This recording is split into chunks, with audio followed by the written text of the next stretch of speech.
Welcome to Hurrdat Sports Radio. Pollard dives. He's in there. Touchdown, Titans. The 30-point streak is broken. And the Titans fans who dominate the remainder of Hard Rock Stadium celebrate. Go, baby, go. Yard line. It is. J-Mo, forget it. Call it. Nobody's going to catch it. You can't catch that man. J-Mo to the house, 70 yards from Jared Goff. And he slams it over the goal post. That's going to draw a penalty. You can't do that. But damage done. Pitch all the way to Ozuna, and he lashes one into left field. A base hit. That'll drive in 2 runs. Ozuna busts out in a big way. 3-0 Braves. Enormous lift for the Braves by Marcell Ozuna. And here comes the main attraction. And they're on their feet. Rose walking toward the plate. The most famous number 14 in the history of this game, and trying to make history right here in the first inning tonight. He levels the bat a couple of times. Shao kicks and he fires. Rose swings. There it is! There it is! Get out! Get out! All right! Hits number 4192. A live drive single into left center field. A clean base hit. And it is pandemonium here at Riverfront Stadium. You know how to hold a bat? You hold a bat by its wings. That's a good line. He didn't get it. He didn't get it. Everybody's a little nervous.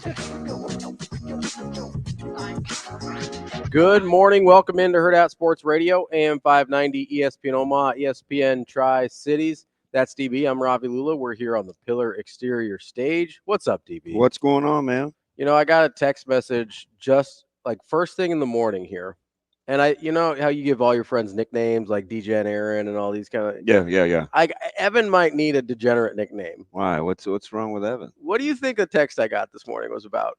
I don't know. To talk about how Bielema melted down in his presser. You would think it'd be something like that, right? You know, Champagne Evan or my guy Illinois Evan. Yeah. No, it's man. My under 8 win total on Kansas is looking golden.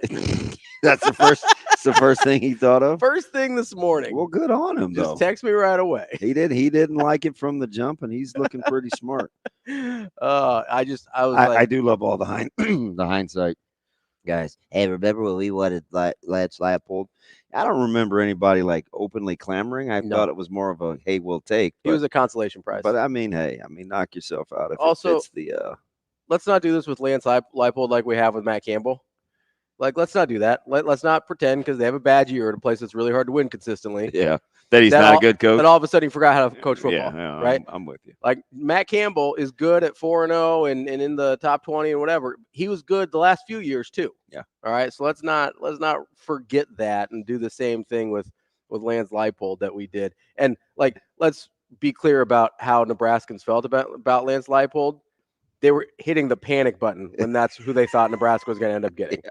Okay, they're like, I can live with Chris Kleiman, but Lance Leipold, there was some clenching and tucking and hitting of panic buttons. Okay?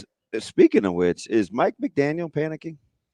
He maybe should be a little bit. I don't know. He promised changes. I wonder what those will be. He doesn't have a ton of options until Tua gets healthy. Yeah, I mean that team. But even then, you still got to find a way to get some stops too, though. 100%. He's definitely in trouble. That was like, what are they gonna do? I have no idea. I don't know. Like they don't have good options. They have 3 more weeks, right? Before Tua can actually play because he's got to go sit 4, right? I believe so. Yeah, I would think that's right. I know he's got to sit 4. So he comes back because this was the second out, right? Yeah, so he come back the third game. Yeah. Oh, that's it. Might be over by then. I mean, if you're sitting at 1-5. Although the East, I mean, outside of the Bills, and they took an L2 and didn't look good. The East doesn't look. It's not daunting. The Jets stubbed their toe against Denver at home, and I mean the Patriots are bad. I don't know. It won't be over. It won't at be 1-5. If they're 1-5. If they're 1-5, yeah. I mean, they got to win one. The thing about it is because for the IR, and I should probably know this, but I don't. It's games played or weeks? I thought it was games. I thought it was 4 games. No, so it's like pitching when you get suspended. It Yeah, doesn't matter if the it's off days don't count. It's not. Doesn't matter if it's your rotation or not. Yeah. I thought it was games. Like, I could be incorrect. But you've got to get, regardless, you got to get one of the next two. Yeah. So and you're it's Miami. It's not gonna be great. You do get New England because the bye is after New England. Does that count? If that counts, that helps a lot. Yeah, because then you get Arizona at home, and then you go back to Buffalo. I mean, Arizona. Everybody scored on Arizona. They've got at Colts before that, right? Yeah. Yeah. Everybody scored on Arizona. Yes. I mean, they can score a little bit still, but yeah, you can put up kind of whatever you want on Arizona. Speaking of which, I kind of liked their Geno Smith talk yesterday. He's pretty good. Yeah, he is. He doesn't come up in anybody's like no one's. He also quarterback talks. Like he makes some incredible plays. He's also, I mean, he kind of gets lumped into this nice story category. Like, like when Alex Smith came back from the busted up leg. Yeah. No one expected him to actually be good at football. They're just like, oh my God, it's incredible that he's ever playing again. Like, I feel like we talk about Geno, like, oh, look at that. He's like the shelter pup. He's like, oh, look at that guy. He really overcame. He's actually playing good football. There was this thing about Geno too that kind of dogged him throughout his career that people would allude to the fact, whether it was his work ethic or like his football acumen, he was kind of like this guy that was indifferent about the results. But I don't know. That's a fun team to watch for a team that couldn't get any stops. But I have a hard time believing a guy that's kind of gone the path that he's gone could be indifferent about the results. Like, it'd be hard to come out the other end if you didn't care. I mean, he's got an 86.9 career rating. Yeah, like, he's not bad. Like and the last couple years he's been legitimately good. That's shocking. Yeah, the Jets ruin everyone. Apparently, like because he didn't even look capable. No, well, and that's we've talked about this a little bit with like Bryce Young, but that's the sort of confidence factor at playing quarterback that no one really accounts for. Mm-hmm. People talk about it kind of when guys come out of the draft, say, "Oh, he's a super confident guy" or whatever. They don't talk about losing that confidence once you get back to once you get in the NFL. And he came back. So listen, it's not like he didn't get benched. Like, he was 12 and 21. Mm-hmm. Not his record. Touchdowns to interceptions in year one in New York. Yeah. He was like 1-1, like 13-13 in year two. Then it's like he was hurt and he didn't play. Then in 16, he didn't play. Then he gets shipped to the Giants. He didn't play. He didn't play really with the Chargers. He only played one game his first year in Seattle. He only played 4 games the second year. Like, it's a heck of a story for a guy that's been in the league since 2013. Yeah, he's been around a long time. I'm not saying he's Warren Moon, but you talk about overcoming shaky starts. If anybody could have went and I'm gonna say tuck tail. Who used that yesterday? Somebody in tuck tail? Yeah, somebody in an email or something. But anyway, he's better. Yeah, he's pretty good now. Fudge. It didn't look like they had any. I mean, you're down 4 starters and then you lose Love. But, man, Detroit, what would you do with Detroit? If I, like, defensively? Yeah.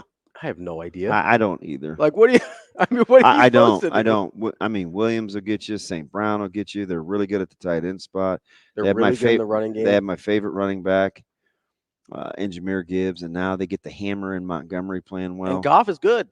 He is playing. His stats are.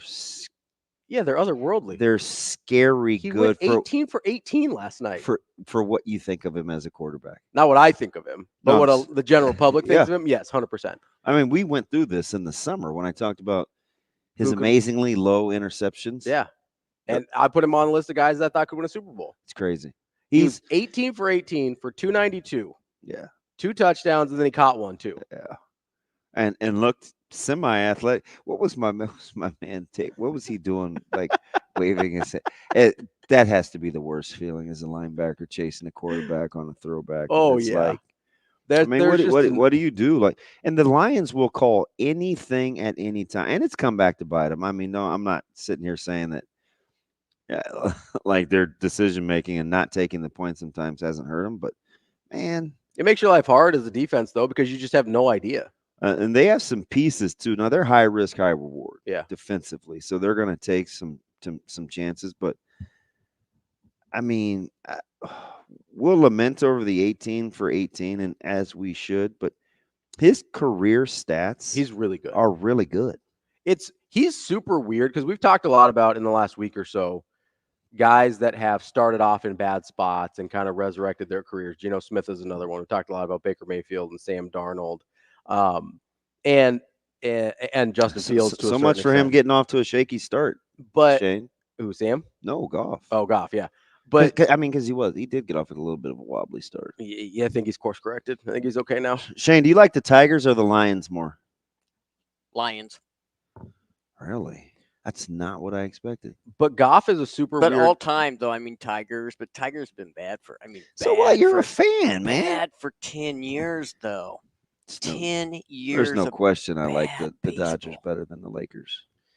Well, And I like the Steelers better than the Pens. you don't even like half the players that play for the Lakers most of the time. So Got into this in Purdue Yeah. with a couple of old heads about guys changing teams and how I'm just out. And he looked at me like I was 70 years old. And so I had to ask him. I was like, "Hey, blank, how old are you?"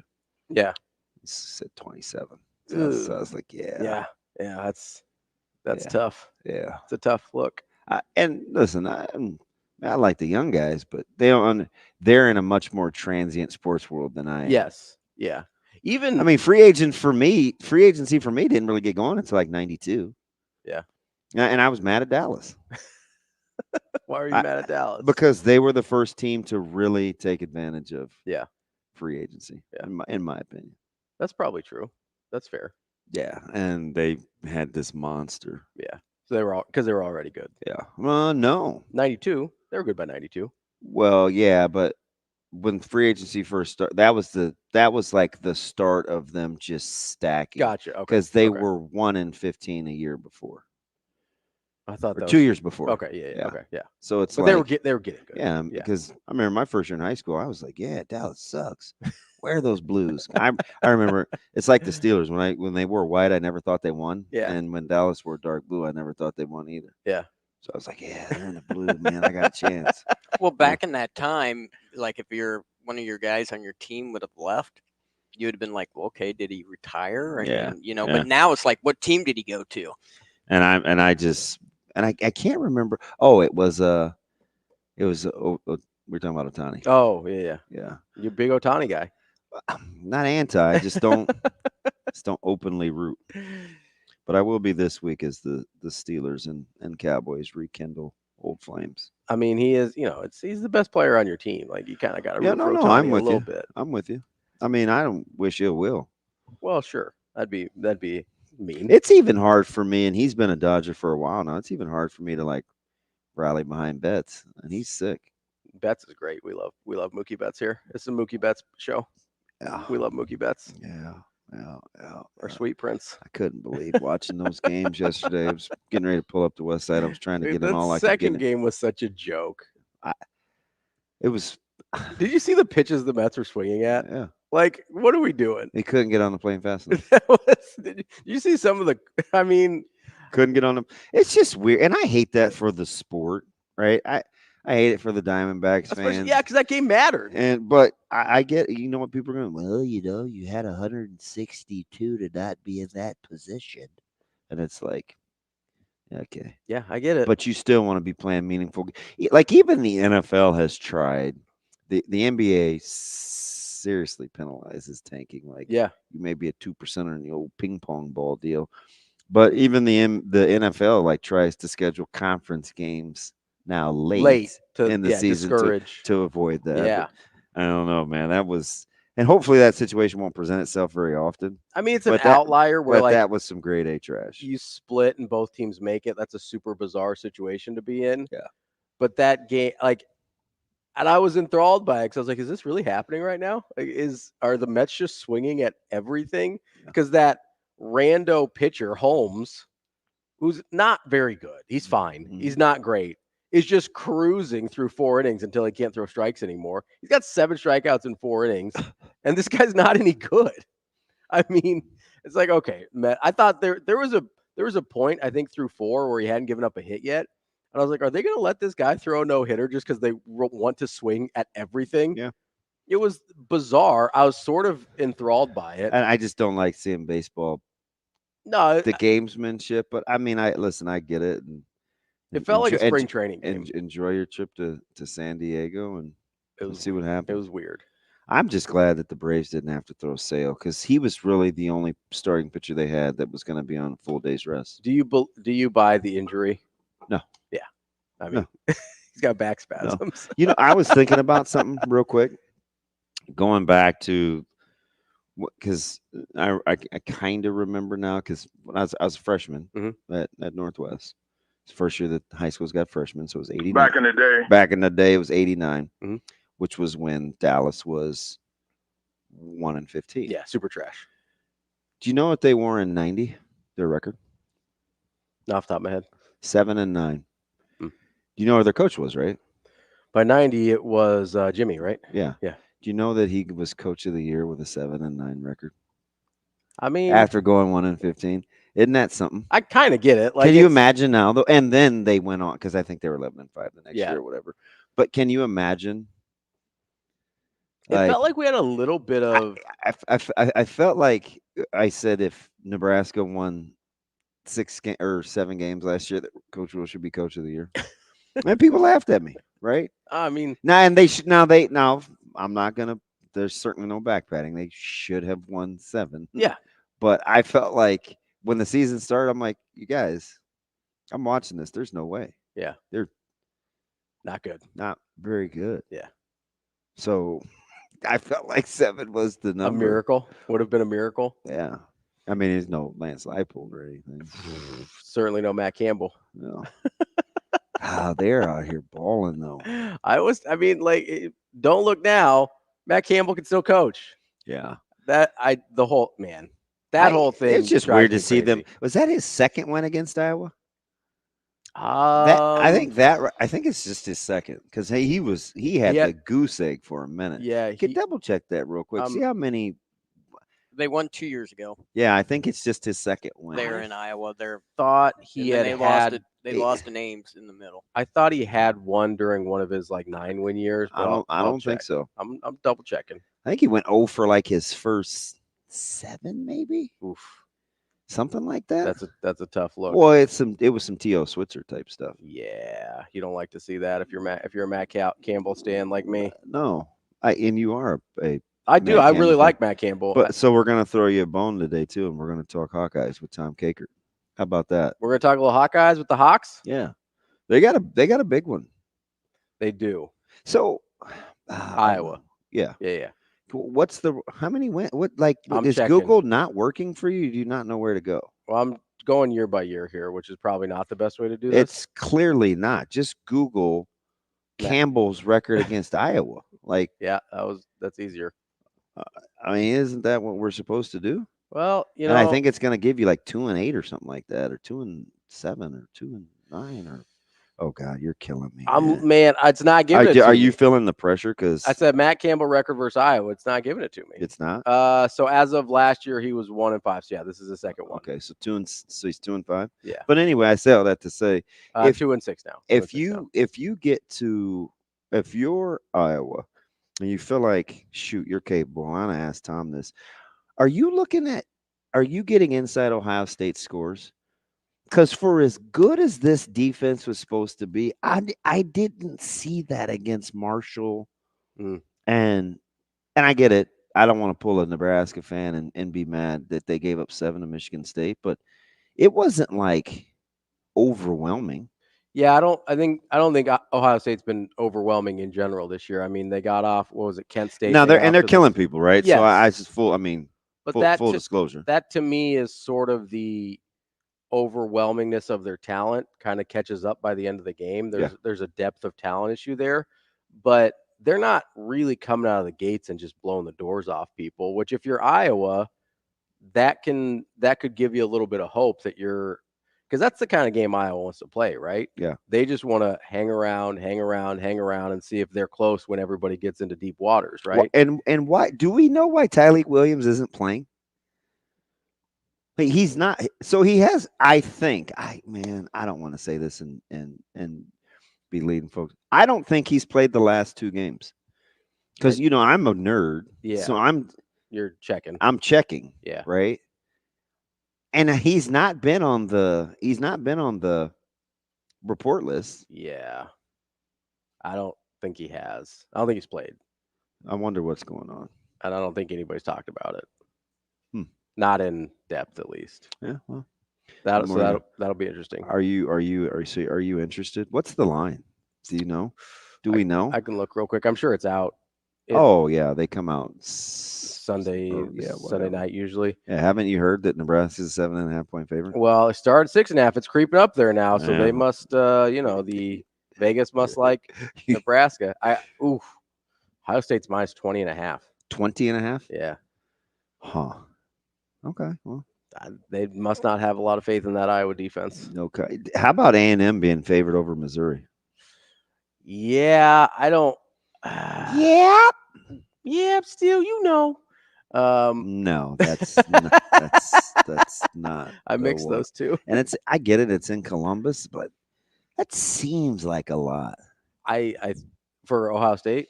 Man, I don't know. I don't- Interesting. I haven't felt. I mean, Ohio State's obviously really talented, and really good. I haven't felt that. I haven't felt the way I kind of thought we should have about Ohio State at this point in the season. I mean, you look at Alabama, you look at Texas. They've had kind of these signature moments. Now I know Ohio State hasn't really had opportunity in the same way, And it could be this. but I don't. I think you're right though. I'm not really sure who I think is like good. yeah. But you've seen people have really good moments, But- right? But I also think there's something to just winning and moving on. I think that's the mindset of a lot of these teams, Especially as the season gets longer and longer, right? right? I mean, Yeah. I don't know. The couple of teams we thought were into style points struggled. That was Miami and Ole Miss. Yeah. And Penn State. Yeah. Penn State was dropping a hammer on folks. Mhm. So I don't know. Winning. We're back to winning is hard. Well, and I'm trying to guard myself against making the same mistake that people did with Michigan last year, right? Of, hey, it's not pretty enough, it's not this, it's not that, it's not whatever. I think part of the problem with Ohio State is stylistically, it lends itself to being prettier than Michigan style did. Yeah. So Michigan, you could kind of explain it to a certain extent of, hey, stylistically, that's just who they are. Mhm. That's not really who Ohio State is stylistically. I still think they're going to have to run the ball. Yeah. Yeah. How much you gonna let Will Howard take on some of that? No, not so well. Yeah, it's a little bit of that, but I just think they have a heck of a backfield. Yeah. No, I mean, you're not wrong. I do wonder. I feel like at least early in the season, Iowa's been a little more susceptible to big passing plays than they have been in years past. I wonder how tempting that's going to be for Ohio State to try and take advantage of. And maybe if I was able to hold up to an early onslaught, maybe that gives them a little bit of advantage because Ohio State's not establishing a run game. Do you know, and I get it, opponent specific, but they're handling their business. Do you know what Henderson and Judkins are rushing for respectively? Per carry, Yes. I would guess both are north of 6. How about north of 8? That's pretty high. 8, 9, and 8-3 That's- for Henderson and Judkins. And that's- Judkins is leading them in rushing. That's pretty good. Yeah. You'll take that, I think. Hand them the ball. I think most people would be fans of 8 yards per carry. That's DBM Ravi. We'll be back with more Hurrdat Sports Radio coming up next. We will be back.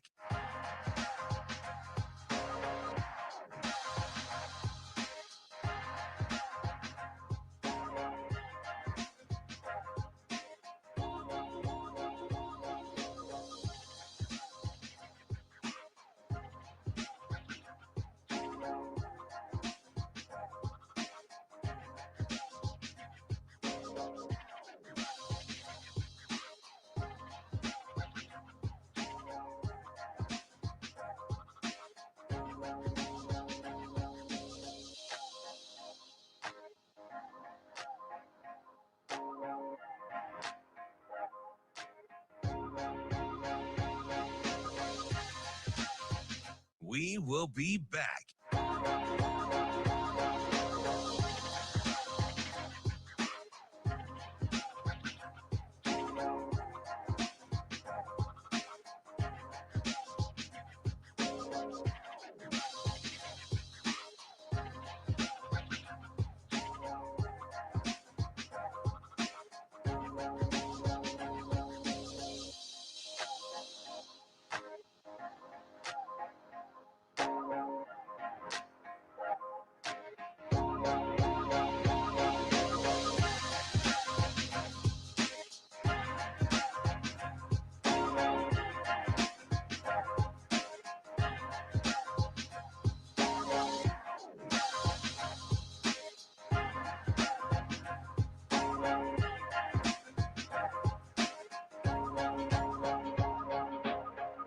We will be back.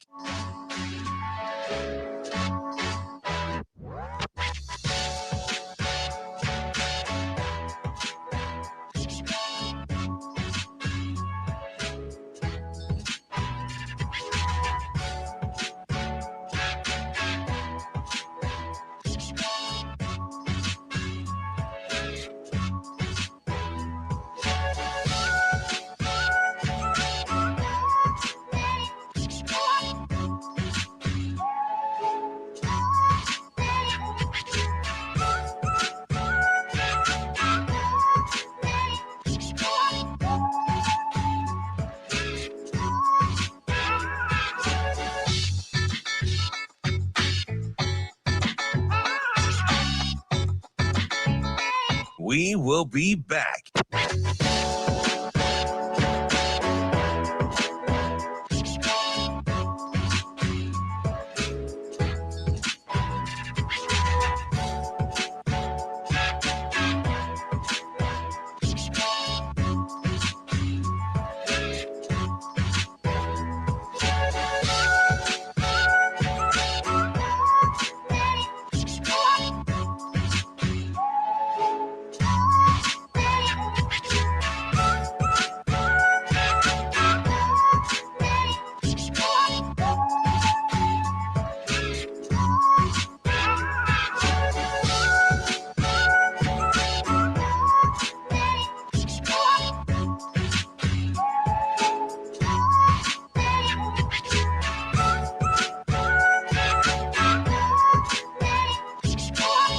We will be back.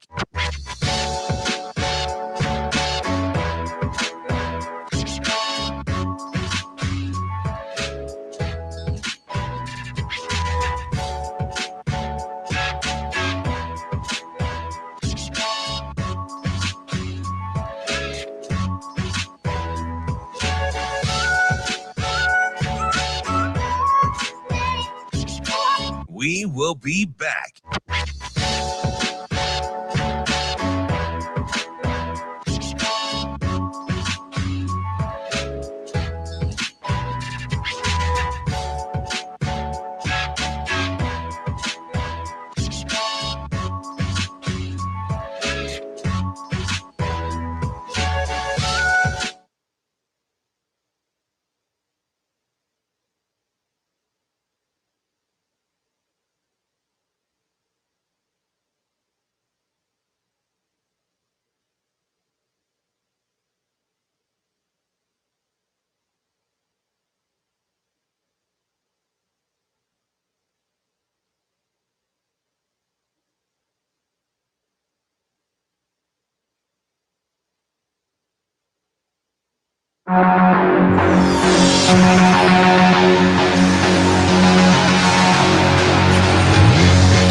You're listening to Hurrdat Sports Radio. I respect. He's there's lots of coaches that are regarded as like the best coaches in college football. Not many could do what he's done. Okay. Speaking as a guy who won at Temple, and I mean, you go in at Rutgers before he got there, not many people had won there, and he won there at a high level, left and came back, and he's winning there again now at a high level. He's a great football coach. Point blank. He's just a great football coach. Great builder. He's elevated that entire university. I have the utmost respect for him. When he speaks, I listen. I just have a lot of respect for him. Welcome back to Hurrdat Sports Radio, AM 590, ESPN Omaha, ESPN Tri-Cities. That's DB. I'm Ravi Lulla here at Hurrdat Sports Bar and Grill. Coming up at 7:45, we're going to talk to Tom Kakert. He covers Iowa for HawkeyeReport.com. At 9, we will catch up with Mike J. Schaefer from Husker 24/7. And at 9:45, we'll talk to Scott Eklund. He covers Washington for 24/7 Sports, dogman.com. Before we get into too much else, did kind of want to acknowledge a couple of deaths in the sports world yesterday. Obviously, Dikembe Mutombo, right while we were getting off the air yesterday, passed away at 58 from brain cancer. And then later in the day, mid-afternoon, I think, we found out that Pete Rose passed away at 83, Major League Baseball's all-time hits leader. I'm I don't know if this is weird or not, more of a Dikembe Mutombo fan than I am a Pete Rose guy, probably just era specific. Pete Rose is so complicated. That's also accurate. It's not, Dikembe's not real complicated. There's not a lot of, not a lot of controversy or people with bad things to say about Dikembe. Pete Rose is pretty complicated. I think, and Fudge, I'd be remiss to not talk about Dr. Claire either, the Claire family who lost Dan and Tim lost their dad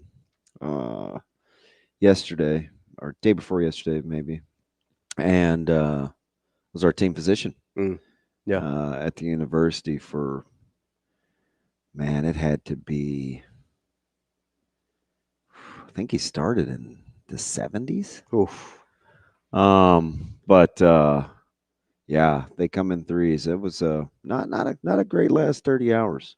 Yeah, no, it's not a great last 30 hours. Obviously, it was kind of came one after the other, especially yesterday with the news of the two national. But obviously, the Dr. Claire one kind of hits much closer to home. I know, certainly for you at least. Yeah, it's just it was a weird day. You know, I'm kind of scrolling through, watching or kind of seeing people's commentary on that sham of a baseball game, and then. By the way, sorry, but Dr. Claire started in 74, the year I was born. And then he finished, I think, in, I'm going to say he had Bo. I'm going to say 15 maybe. So a full like 40 years. Yeah, 74. That's unbelievable. To 15, 14 or 15. Yeah, that's unbelievable. Yeah, he was incredible. He was incredible. Yeah. Yeah. Well, obviously, condolences out to his family. Probably don't have anybody's family from Dikembe Mutombo or Pete Rose listening, but if we do, condolences out to them as well. And Tim and David, his sons, like that's. Yeah. I think David's working with Nebraska now. Yeah. And well, Tim's on the Board of Regents. Yeah. Yeah. So I mean, back to Rose. I don't even. It's weird. I mean, somebody passes away, and that's a dad, an ex-husband, a husband, an uncle, a brother, a good friend to some, and it's such a complex story, right? He's been in Omaha a couple of different times. Had a chance to meet him. Obviously, Shane pulled the line clip from the Schick and Nick show. And yeah, just an interesting character. But one thing you can't, like, there is no denying, he loved baseball. Oh yeah. And I think I saw Mike Greenberg tweet out yesterday that, and this sort of resonated with me in a way that most things with Pete Rose don't, just because I didn't, grow up watching him or anything. But it was, people were enamored by Pete Rose because he played the game the way we thought we would if we were good enough to be in his position. Yeah.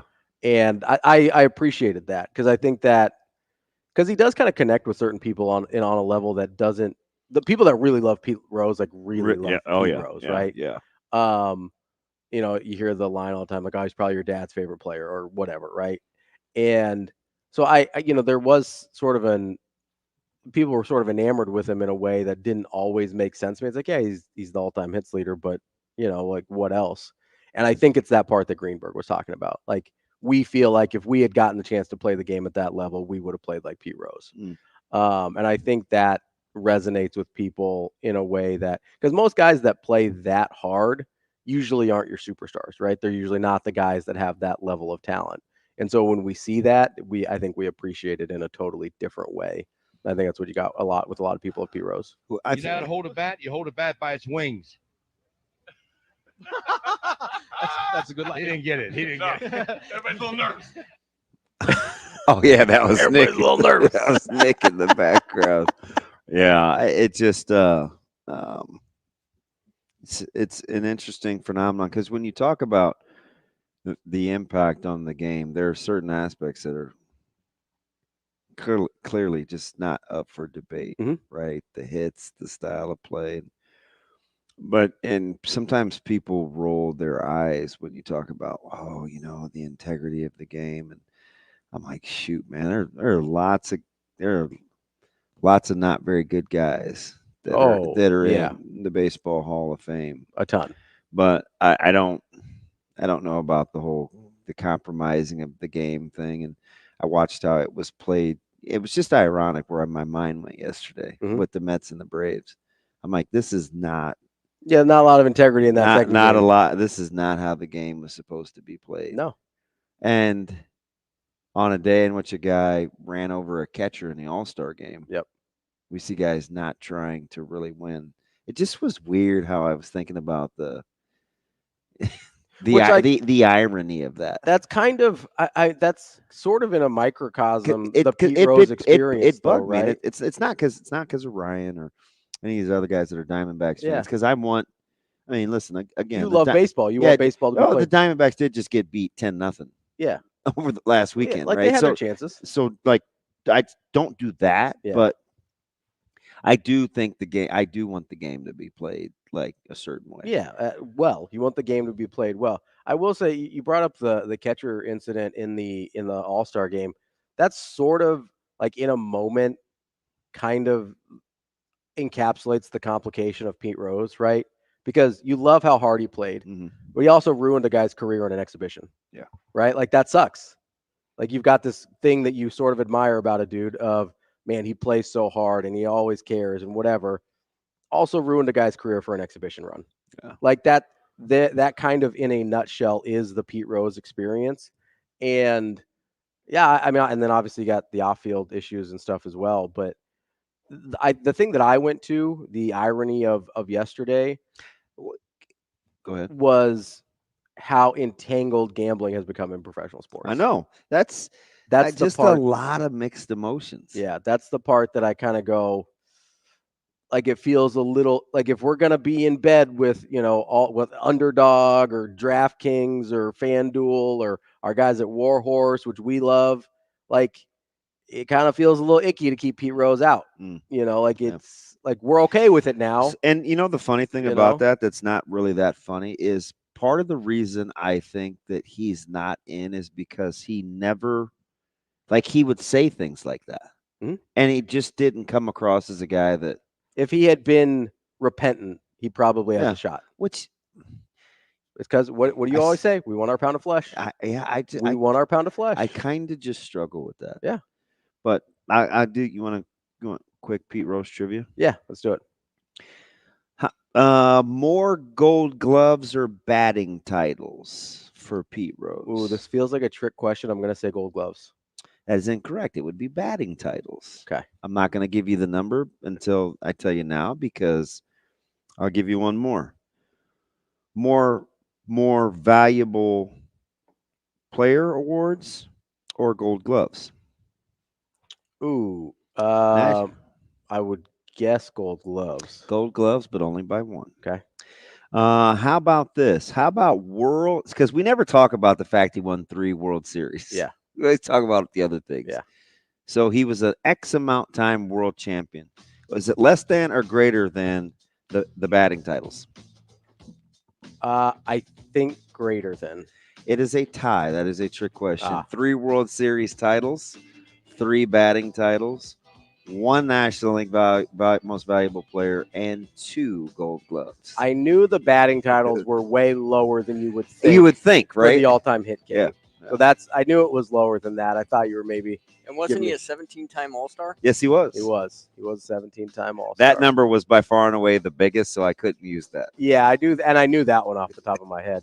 Coming up next, we're going to talk to Tom Kakert about Iowa here on Hurrdat Sports Radio. We will be back.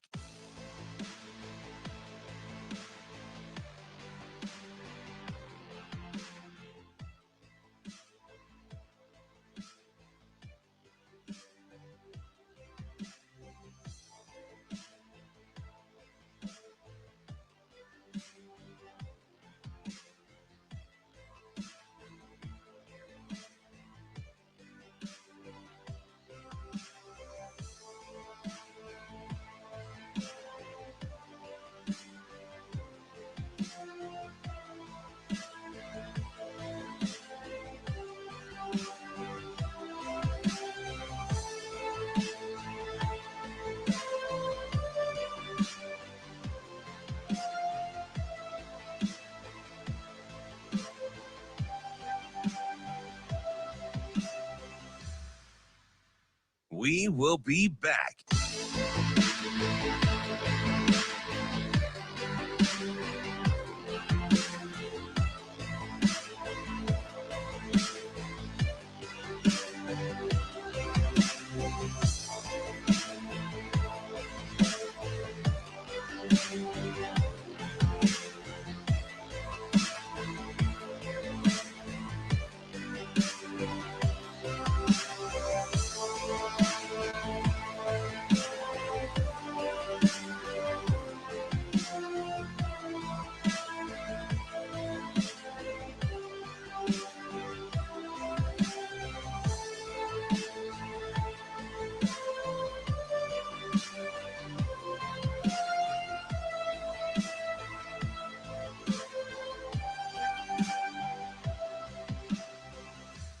We will be back.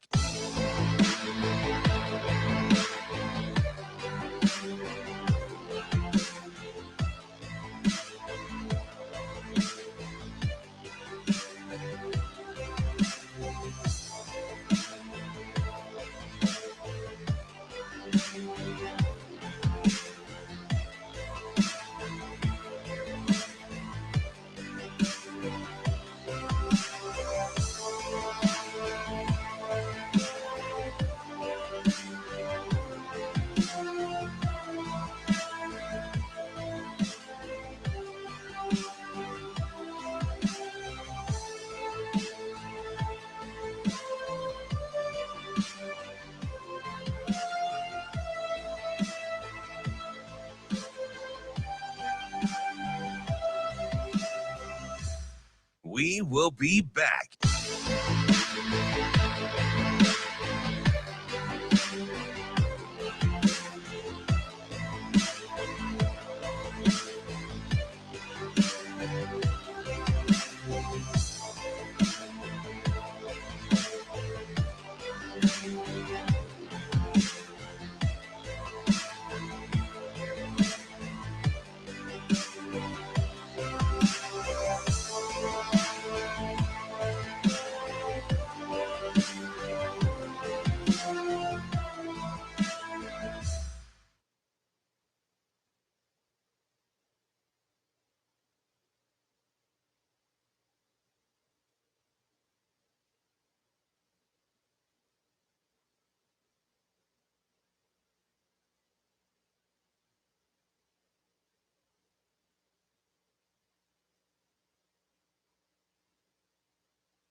You're listening to Hurrdat Sports Radio. Hawkeyes 1st and 10 at the 31. McNamara to throw to the end zone. Has a man open. Caught! Touchdown, Iowa. A double move. Jacob Gill, the former Northwestern Wildcat, split a double team, ran a post route, broke it back to the corner, and the ball was there. What a throw by Kate McNamara. Honestly, I was almost surprised he threw it. It was perfect. Wrapping up hour number one here on Hurrdat Sports Radio, AM 590, ESPN Omaha, ESPN Tri-Cities. That's DB. I'm Ravi Lulla here on the Pillar Exterior stage. Joining us now is Tom Kakert from Hawkeye Report, part of the On3 Network. Tom, how are you this morning? Doing well. How are you guys? We are good. I hear there was a big one between the aforementioned and going up to Columbus, man. Are you getting that vibe early in the week? Yeah, this is a big game for Iowa. Kind of a potential statement game. Yeah. For Iowa, I think, because the schedule this year is just some of the heavyweights just aren't on there this year. So this is an opportunity for Iowa to go into Columbus and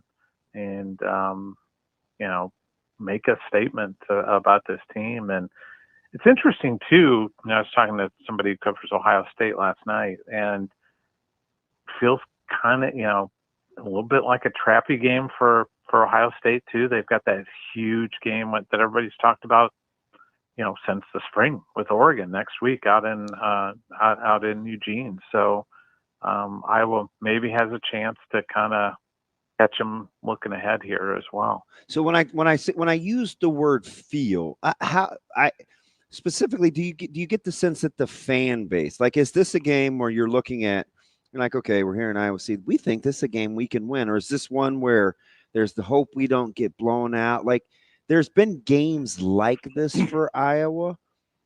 Yep. It seems like offensively, though, you maybe are better equipped than you ever have before to be competitive in this one, if not find a way to win it. Yeah, there's some residue from a couple of years ago when Iowa went to Columbus and just got boat raced. I mean, it wasn't a fair fight, and it was over early and often. I mean, I think the only touchdown Iowa scored was a defensive score when Joe Evans got a strip sack and scooted into the end zone. Otherwise, Iowa was just not good offensively, and that was the story of that year and last year as well. Was just bad offense for Iowa. They've still, this game. If this game gets into the 30s, it's Ohio State's game. But if you can keep it in the low 20s, Iowa's got a chance, to make it interesting and make it a one possession game. And Ohio State hasn't played in that situation yet. And for every team, it's a little bit different when you get in that.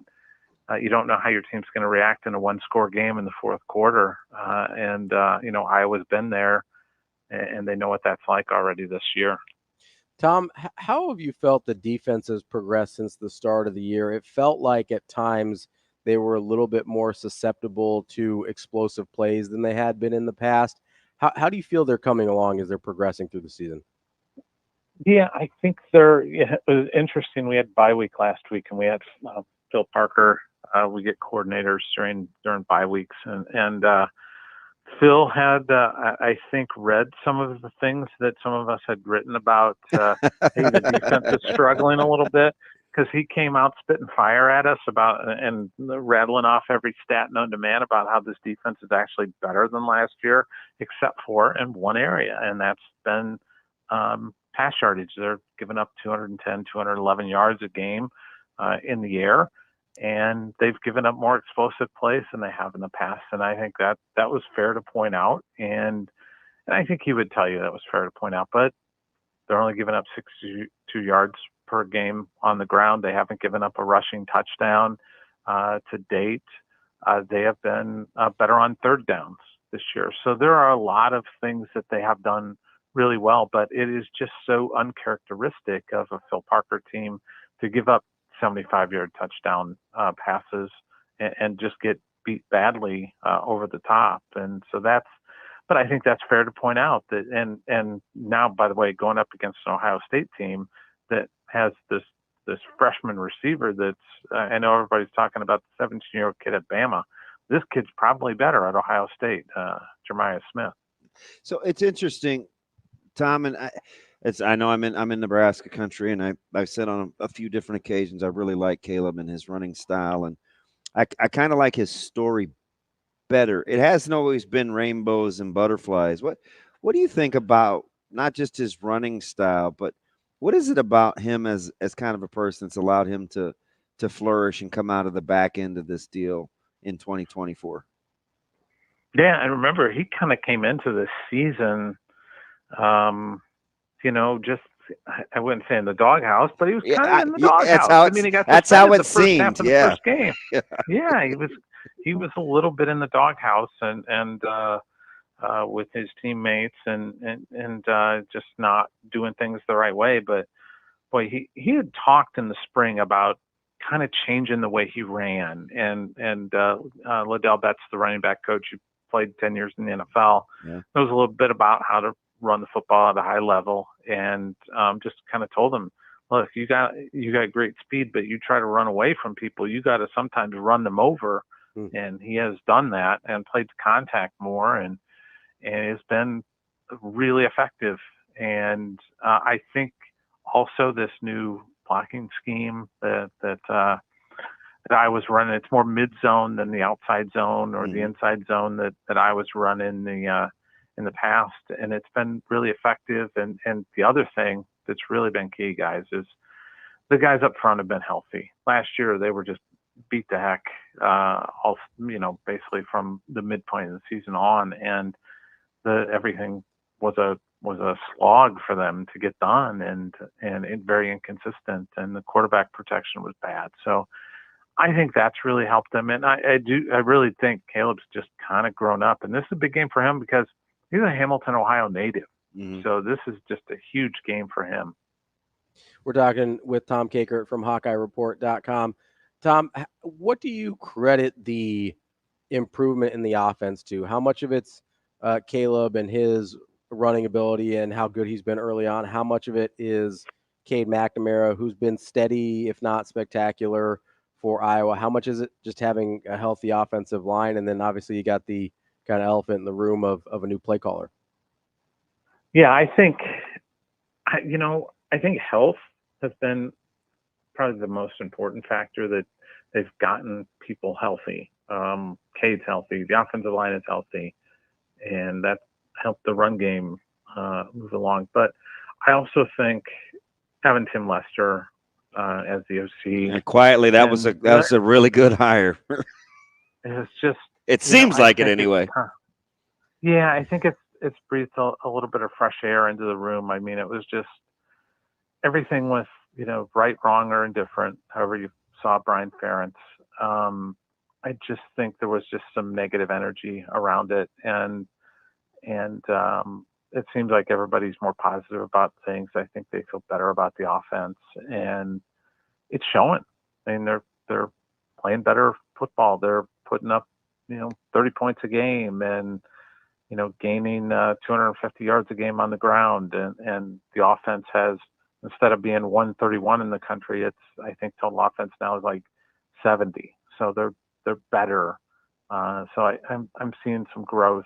And the thing that Tim said in the bye week was, it feels like they're just scratching the surface. Now the next thing to come along is the pass game. He feels like they're just like 8 weeks into this because so many guys didn't participate in spring ball. So he feels like they had 4 weeks of spring ball or 4 weeks in the fall camp, and then the 4 weeks leading up to these games. So last week was big. So I'm going to be real curious what the offense looks like this week.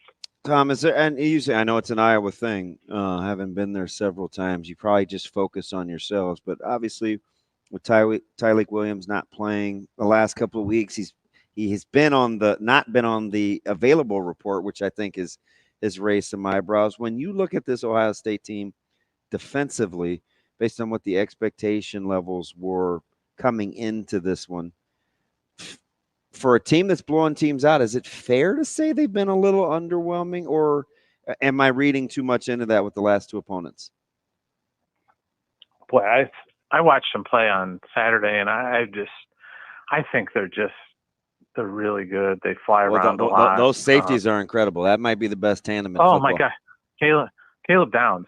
I mean, that's the best money spent, because I think we all know that, that was a huge NIL deal. They got him away from Bama, and boy, that kid is he's a difference maker. He's an eraser, and they've got great pass rushers. It sounds like Williams is going to be back this week, so that's getting him back changes who Ohio State is too. So that's going to be a problem for Iowa. They're going to have to try and figure out a way to sustain some drives, kind of shorten the game up a little bit, to give themselves a chance to pull what would be a huge, huge upset in college football.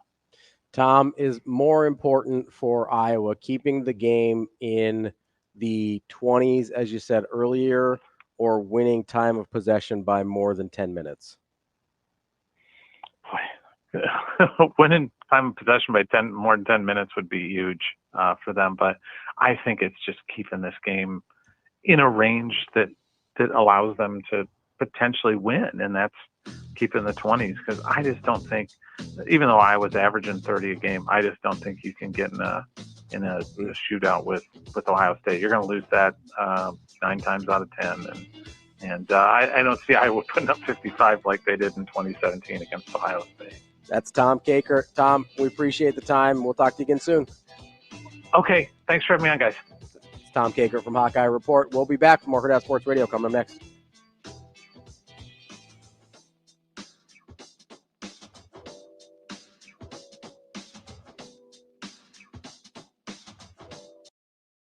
We will be back.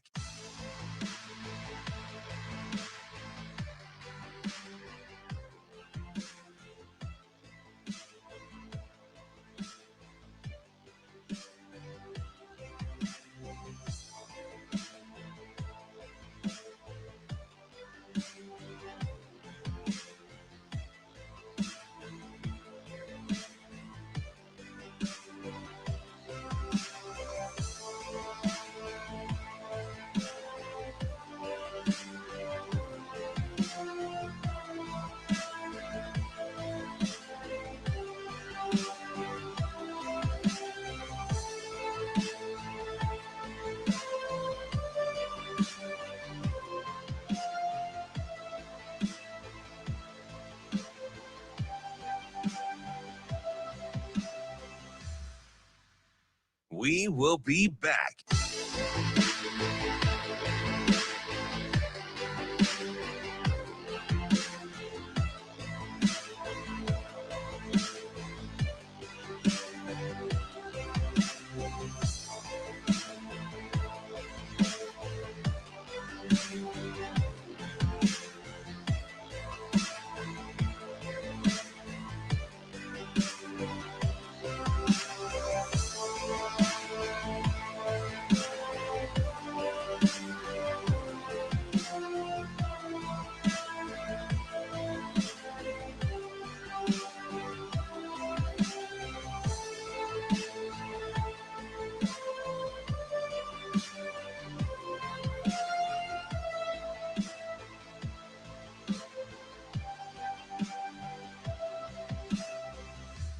We will be back.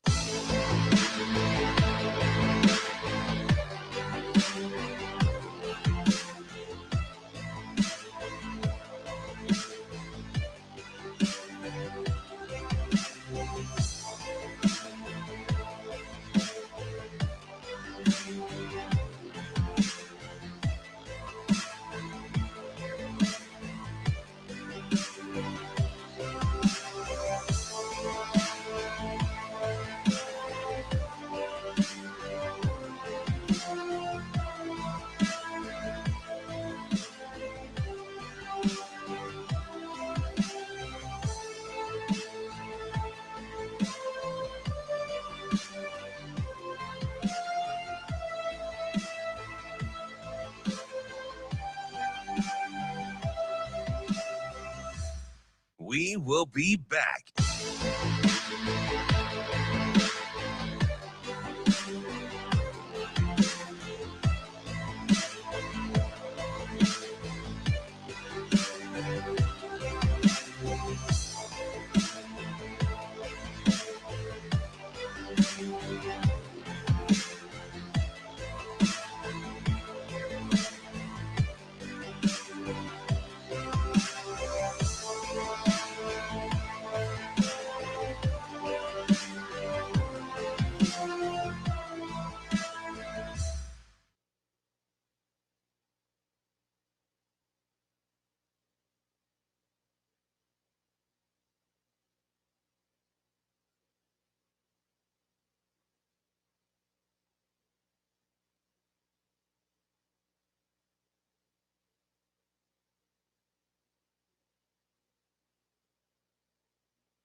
You're listening to Hurrdat Sports Radio.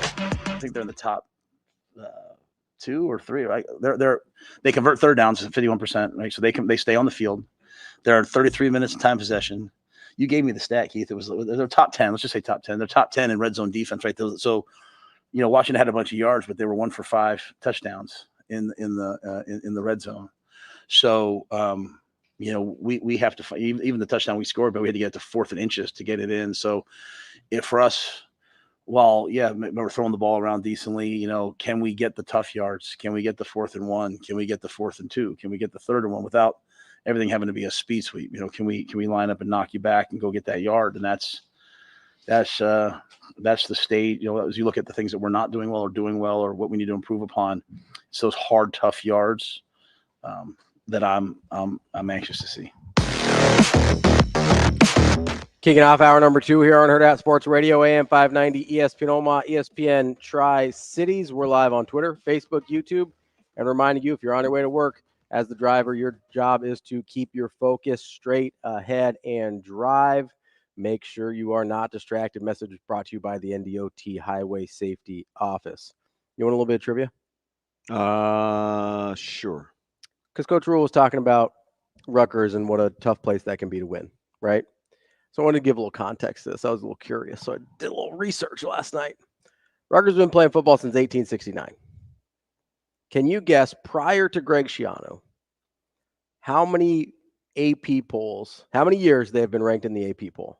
How many years? Yeah, how many different separate years have they gotten an AP poll rank? Prior to Schiano? Prior to Schiano's first stint?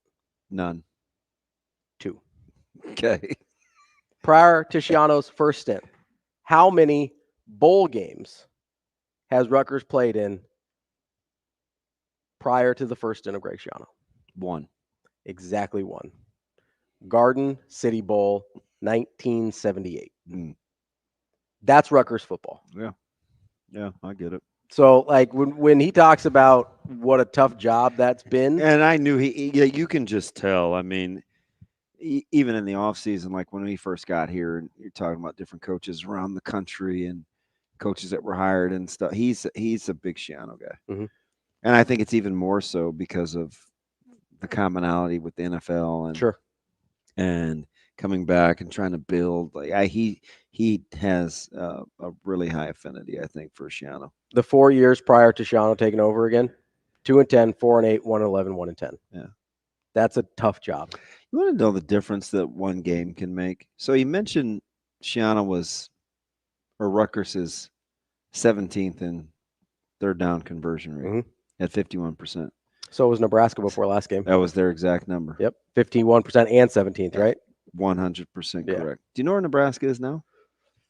I'm going to guess after a 1 for 8 that they are. Are they top what? Top, give me a number. I'm going to say they're still top 50.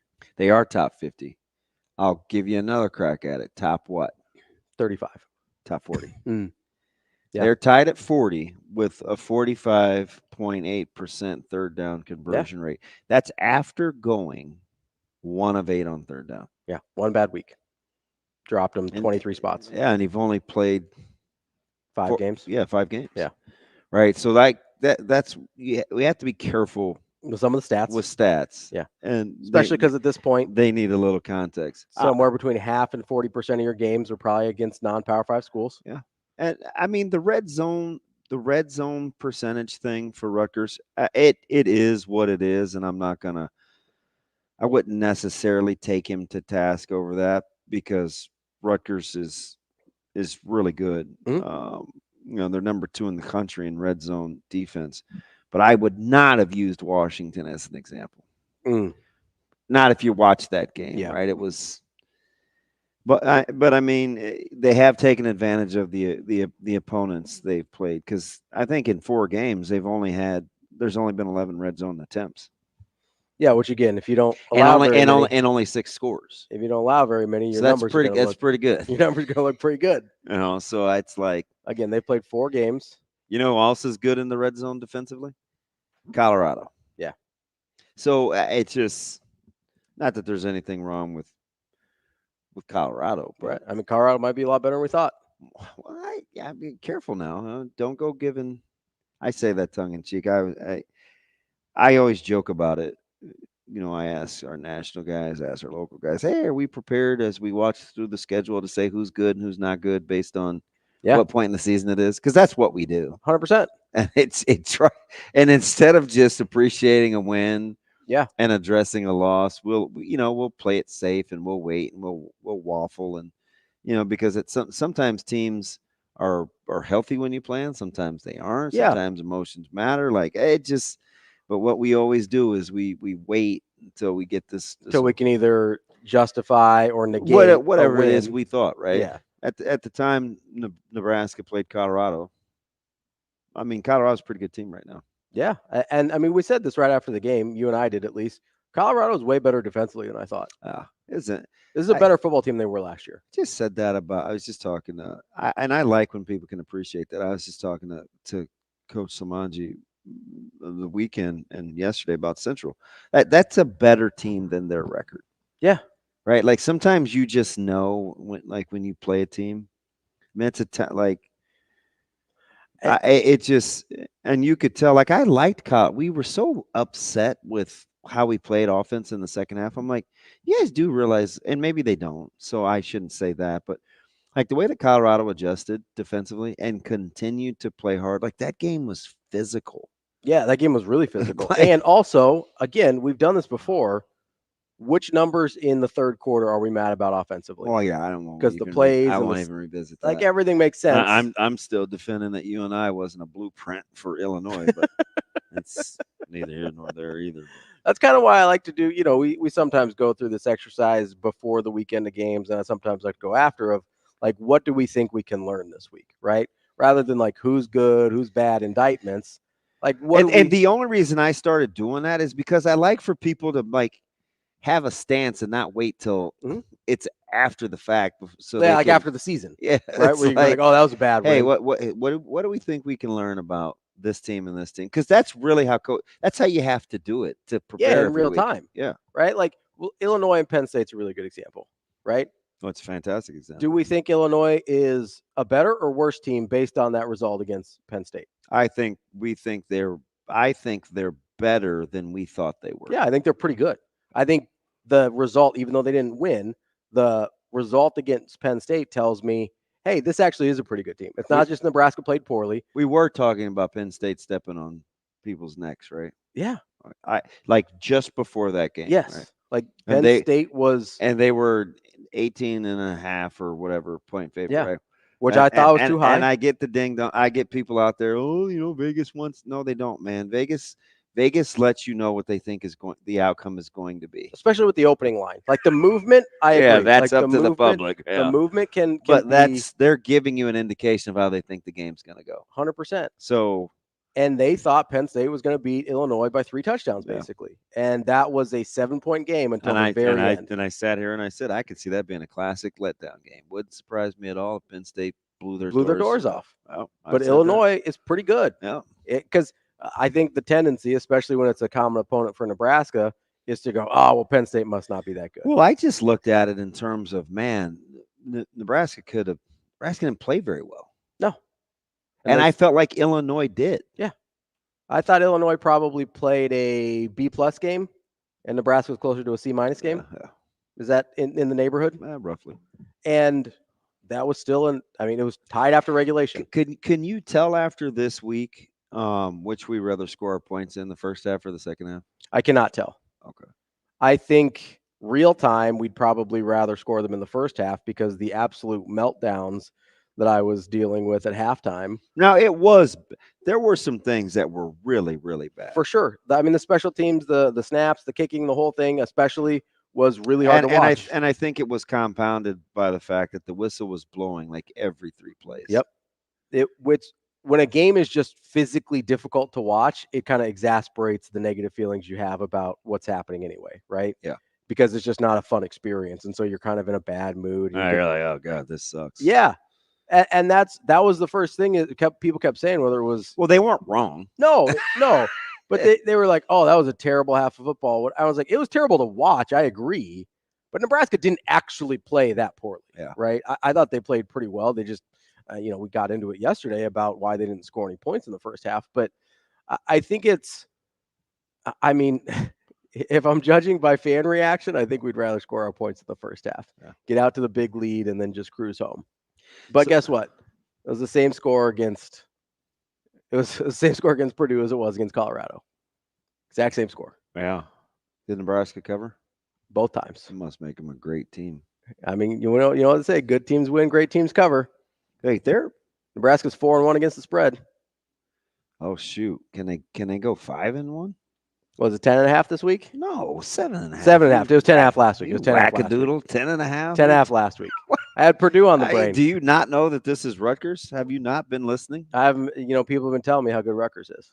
Now, to be fair, this is the game that I was worried about of the first 7 was Rutgers, because I thought they were the best team they were going to play. Now, I don't know that that's true now. I think Illinois is better, and I think Colorado might be better. So I think we'll know more. I think we'll know more Saturday. Yeah. Because it's weird. I can't get the Washington. I can't get, like, go back and watch that game. Yeah. I don't know. I'm like, gosh, Rutgers struggles in some key areas. Now, they're really good.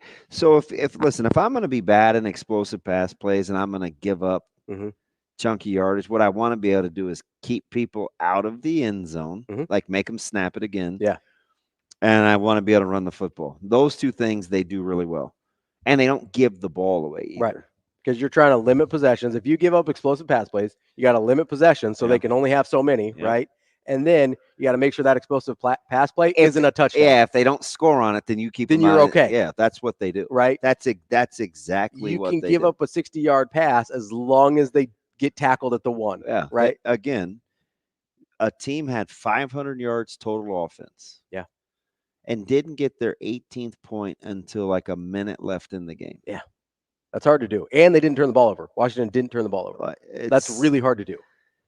So, but then I'm turning around and I'm looking at the matchups this week, and Washington is favored against Michigan. Yeah, which is wild. Yeah, I don't know. That game stinks to high heavens. I don't know if it's why the line. I don't love the line. That's what I mean. But I don't know about Michigan. I don't either. Because I watched SC against Wisconsin. I was like, maybe this is the SC. Because I was getting ready to apologize about SC. About it, me saying I like SC. I was you like more than I did. I was like, I don't know if they're. I don't get it. Yeah. Sorry about that. But then I was like, oh, maybe we got to give. But I don't think Wisconsin's very good this year. I've been pretty consistent on that. I don't think they're great. They got the fluky score. I mean, we'll see. Yeah, I'm not. So that game tells me I think more about Wisconsin. I do think SC has been really good in second halves. Oh, for sure. Yeah. They've played really well in second halves. So I mean, I don't know if you're going to critique a coach. Are you critiquing the game plans to start the game, or what happens after you see the game plans and second half? Do you get the second half adjustments? Like which one is it? Right, man. If I can keep it close, I prefer to be better in the second half. Yeah, 100%. Because that's playing in my. That's what I would like to do. I think every coach would pick that. I don't know, man. Some people are big start guys. I mean, I like getting off to a fast start, but closing strong for me. I don't think starts matter in Nebraska one bit. Generally speaking, and it comes up almost every game. I'm like, I don't know if it's for Nebraska. They can't finish, so starting has not been the issue. For Nebraska hasn't been the issue. No, they get out. They've gotten out pretty well, and it hasn't won them a lot of games. Yeah, well, not finishing strong has cost them most of those games, right? That's part of it, right? Yeah. But still, people panic when it doesn't look good early. That's the thing you have to work against is just people. And I wonder what it's hard. I wonder what that looks like at home because Nebraska, because everybody's got their game plan. Yeah. Right. And the other guys get paid too. Right. I mean, so how games start typically? I don't know. Yeah. No, I agree with you. If for my money, I'm taking a strong finish over a fast start 100% of the time. 100% out of 100. I do wonder if you're Rutgers and they do have the weaknesses that we talk about, how sustainable is that over the course of a season? Like that's where. So I think that's where the McClintocks or the Bartus or like the talent guys come into play, because at some point over time, feels like that dam's going to break. Talent takes over. Yeah. And that's also just like a really hard way to win too. Is like, hey, yeah, we'll give up explosive plays, because we sort of saw this with Nebraska to a certain extent last year. Oh yeah, we went through a stretch of shows where it was like, well, look who we had our good offensive game or good defensive games against. And I remember that. And we talk about this, and like every time somebody wants to give a backhanded compliment to a defense, what do they call it? Bend don't break. Yeah. That's the most backhanded compliment you can give to a defense. Oh, they're bend don't break. It's Like, yeah, they're going to let you in the red zone, but you're only getting a field goal if you get anything like that. And it's for a reason. I say that kind of tongue in cheek, but there's a reason that that's sort of a backhanded compliment to a defense. It's because long term, that's really hard to be good at. You want the top 25 teams in red zone defense in the Big Ten? Yeah, which teams in the Big Ten are in the top 25? Yeah. So Rutgers. You ready? Yeah. So Rutgers is at 2. Ohio State's at 3. Washington is tied for 8th. Mm-hmm. Southern Cal is tied at 12. Northwestern is tied at 16.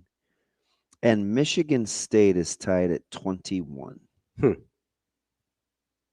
Yeah, outside the top couple, you're not really enamored with any of those teams. I don't know if there's not enough. I think probably not enough data points. Data? That would be my guess. But some of those feel like outliers. They do. Like, especially Northwestern, even Michigan State. So I was going to say Washington, but they haven't had a ton of red zone opportunities. Again, they're just a team that they've only been in the red zone 11 times. Yeah. So you flip one of those numbers, like you flip one of those, right? That becomes a totally different stat. 100%. With 11 opportunities, So that's where you kind of got to be careful with that's why I said not enough data points, right? Because if you're dealing with 20, 30 data points, one score has less of an impact. Because when I look at this game, and we're going to get to this Thursday and Friday, I'm thinking to myself, I clearly think Nebraska is better in a handful of areas. I do like, this is going to sound, I do like, even though Monangai, and let's not act like I didn't talk about this guy in the preseason. Okay. I talked about this guy in the preseason. Yeah. So he's not sneaking up on me. Yep. But I do like the way Nebraska defends against the run with Rutgers running schemes. I also like the fact that Rutgers has struggled to get vertical in the passing game, which means Nebraska can play between the hashes differently with their safeties. Yeah. Now, will they? We'll see. But you think they'll have an opportunity? I think they'll have an opportunity. I also am not sure Rutgers DBs can stay with Nebraska's wide receivers. So I'm going to put that to the side. Now I have to ask myself, how poorly can special teams perform and not cost Nebraska the game? Because I had this conversation with the mayor. Yes. Was it the mayor? It was somebody smart. Who was it? So there's something to there, and I said this real time with Sat. There's something different about an offensive coordinator that is calling plays. Now it might have been Joel with 4 downs to get 10 yards. If that's your like, there's a mind shift there. Well, I know at first blush you're like, oh, it's easier. I have 1 more down to get a first down, but it's the whole self-control thing. Yeah. Yeah. I think I do think it sort of gives you a little bit more freedom. Well, maybe. But you have to be able to you have to be You have to be able to handle it. Yeah. Because it does give you more freedom, but that can eat some people It's like up. if I give you extra money to go to the grocery store and you come home with more Hostess than you normally would, it's like, no, we need a protein. Yeah, like what I do. Like, hey, I can't trust you. It's like being a good steward, right? If I can't trust you with a little, I can't trust you with a lot. 100%. Now, having said that, you're gonna laugh. I still think Nebraska has to trot the field goal opportunity out there the first chance they get. I'm not gonna laugh at that. I mean, I get it. I think they have to. I think you have to try and get it out there there early. Yes, and then for the day, right? And is it kind of one of those? It's weird but I am a take the points guide typically. I get that, but it does. If you don't have any confidence in your field goal team, it does kind of solve the analytics question for you. I'm waiting to get killed over that, but I think you got to trot them out there. I think you do at least once because you don't want it to be to a spot. Whereas you just don't want to have to play like that all year. Well, not just that. I don't even care about that necessarily. What I care about is you don't want his first kick of the game to be when the game's on the line. Yeah. That's what it is to me. I hear you. Let's get to Jack here. Jack in Tennessee. Oh, this guy with a great voice, I think. Jack. Yeah, it is. What's going on, bud? Hey, guys. Good morning. Hi, Jack. How are you? Hey, I got a real quick question for you, and then I'm going to get off. Okay. When Coach Rule's talking about, and I believe what he says, when he's talking about how good the snapping and everything is in practice and all, and then it doesn't relate to a game, I would think I don't know how it is at the high school level. Don't know what you have to do or how you get that started. But I would think that snapping would be a very hard job to do when you're looking through your legs and you got a nose tackle breathing down your shirt collar, and everything's got to be so perfect. But how do you get guys to get from practice to be able to take it to the field? Where every time we're going to kick a field goal, I just close my eyes and say the Lord's Prayer because you never know what's going to happen next, you know. And it doesn't matter whether it's Albino or Hall. And I thought last summer when I talked to you guys at special teams, kicking might be an Achilles heel for us. Mm-hmm. And I guarantee you, we're going to have to make these field goals. We can't go for it on 4th and 4 to 25 all the time. Yeah, that's just not going to work. Yeah, that's just not going to sustain. And how do you get guys?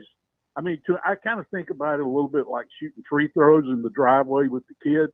You sit there and you make one right after another, but then you go do it in Pinnacle with a packed house and the game on the line. That's a whole different kind of free throw. So how do you get guys to cross that bridge? I'll listen. Thanks a lot, guys. I think that's one of those where you have to do it in the game. That's really no. You're right. That's the only time you really know. You remember in the offseason we were talking about special teams and why I thought it was harder to be good on special teams than you did? Yeah. It's because I didn't trust specialists, right? I know. This is why. Because I believe Coach Rule when he says, hey, the snaps look good in practice. Yeah, but I also would tell you though, you didn't trust the kicker psyche, but I was the guy that said it's a lot more than you think with the snapping and holding. Sure. And you're like, oh, I just don't trust their psyche. I just don't. And again, that's part of it. But the mechanics, man, they matter a ton. 100%. But I think there's also mechanics, or I think there's also psyche involved with these other parts of the specialist unit, right? Because the mechanics of snap, hold, kick do matter. It's not just the kicker, and maybe I was a little too specific in the offseason, but it's the psyche of the holder. It's the psyche of the snapper. Like, I don't trust the psyche of the specialist because there's really no coaching out of it, right? There's a lot of other parts of football that you can kind of coach your way around. You can't coach your way around a bad snap on a field goal. Can't do it. Like either the guy, especially if the guy knows how to make that snap and he does it all week. Yeah. There's no way coaching out of that. You're just stuck. This is not a funny joke now because I wish I would have done it, but I would tell Caleb, he was like 7 or 8, and he used to always talk about wanting to go to the NFL. And Be a long snapper, baby. Said, hey man, you need to learn how to snap. Yep. If you learn how to snap, you'll have a job forever. You can play for a long time. If you can snap, kick, or punt, you can play forever. Like, that's just the way it is. Yeah. Coming up next, we'll get to more Hurrdat Sports Radio here on AM 590 ESPN Omaha, ESPN Tri-Cities.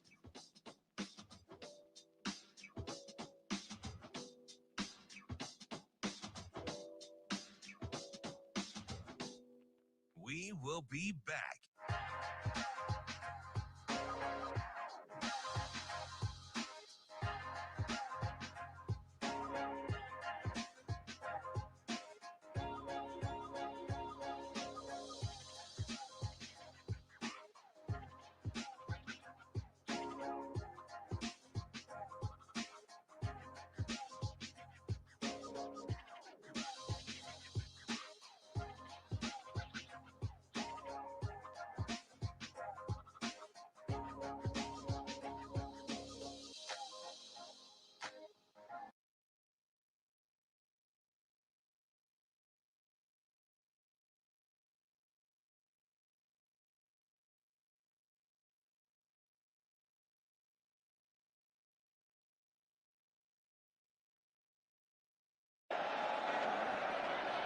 Little curl out to Boston. Denzel Boston breaks free and is going to score. Touchdown, Huskies. 51 yards. Why, that was a great piece of offensive coaching and play calling by Fish and his coordinator.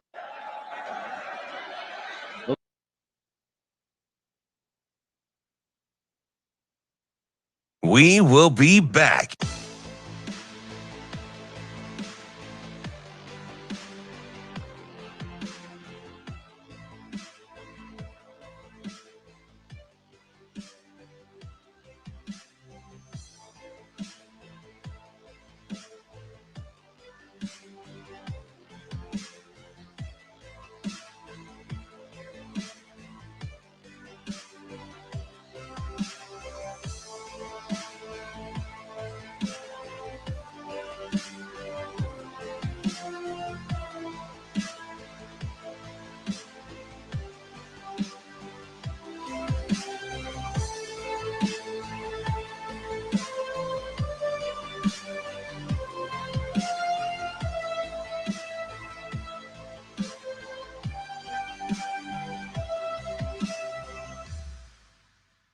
We will be back.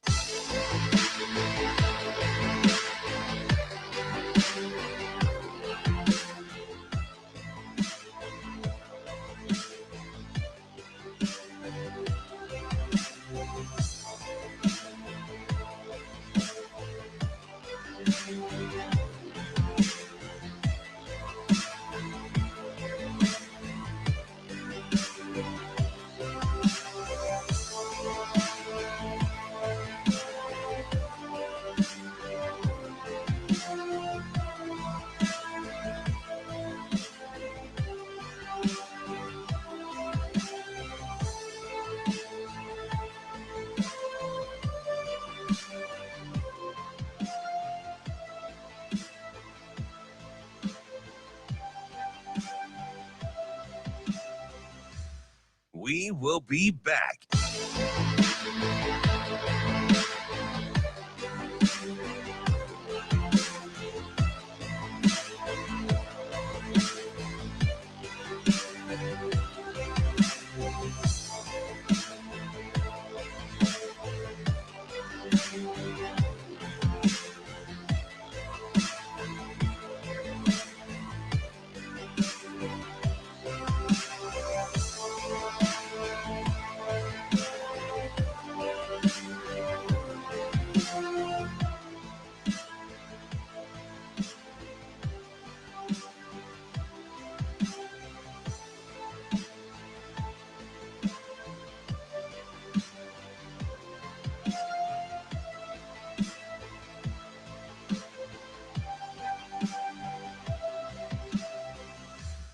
We will be back.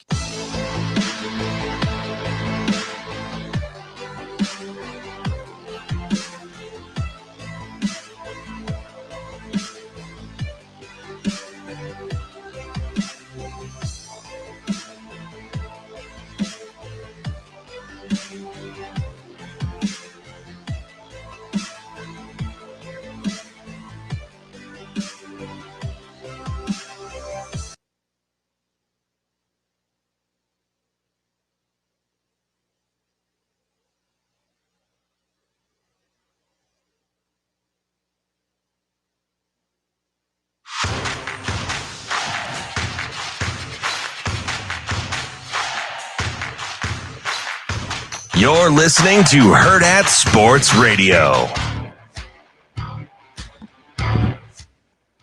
Welcome back to Hurrdat Sports Radio, AM 590, ESPN Omaha, ESPN Tri-Cities. That's DB. I'm Ravi Lulla, and we're brought to you by Big Brothers Big Sisters. Big Brothers Big Sisters empowers young people through one-to-one mentoring relationships that unlock their full potential. You can make a big difference by becoming a big brother, big sister, or big couple. Visit mentoromaha.org today to sign up.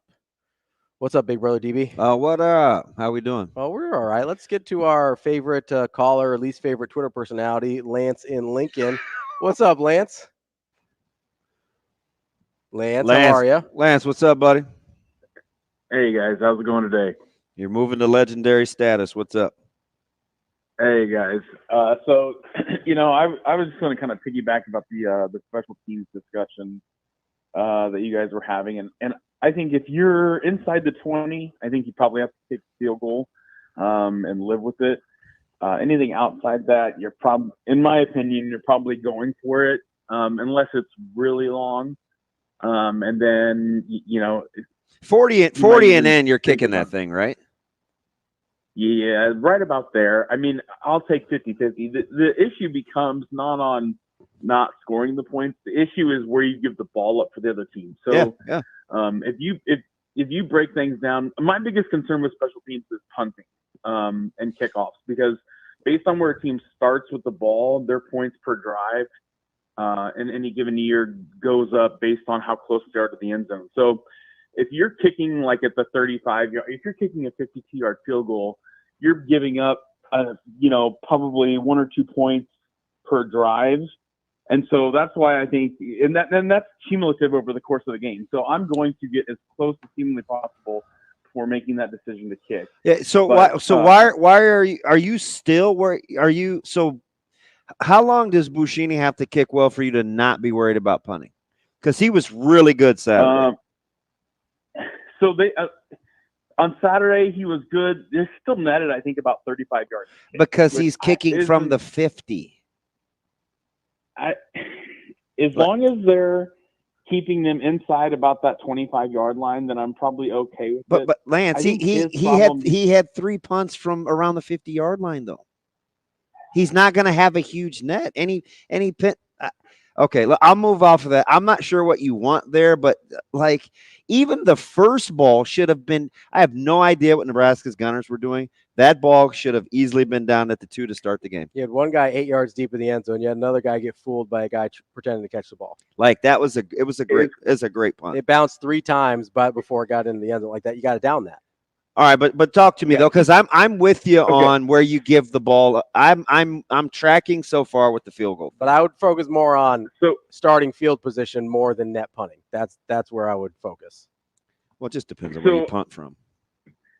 I wonder. I don't know. Like I'm trying to think about because I listened to the game on the radio as opposed to the announcer. So bless your heart. Time you mentioned maybe kicking to the wrong hash. I don't know. When you look at his stats. When he transferred, he's always been really good about putting it down inside the 20, which is a really important stat.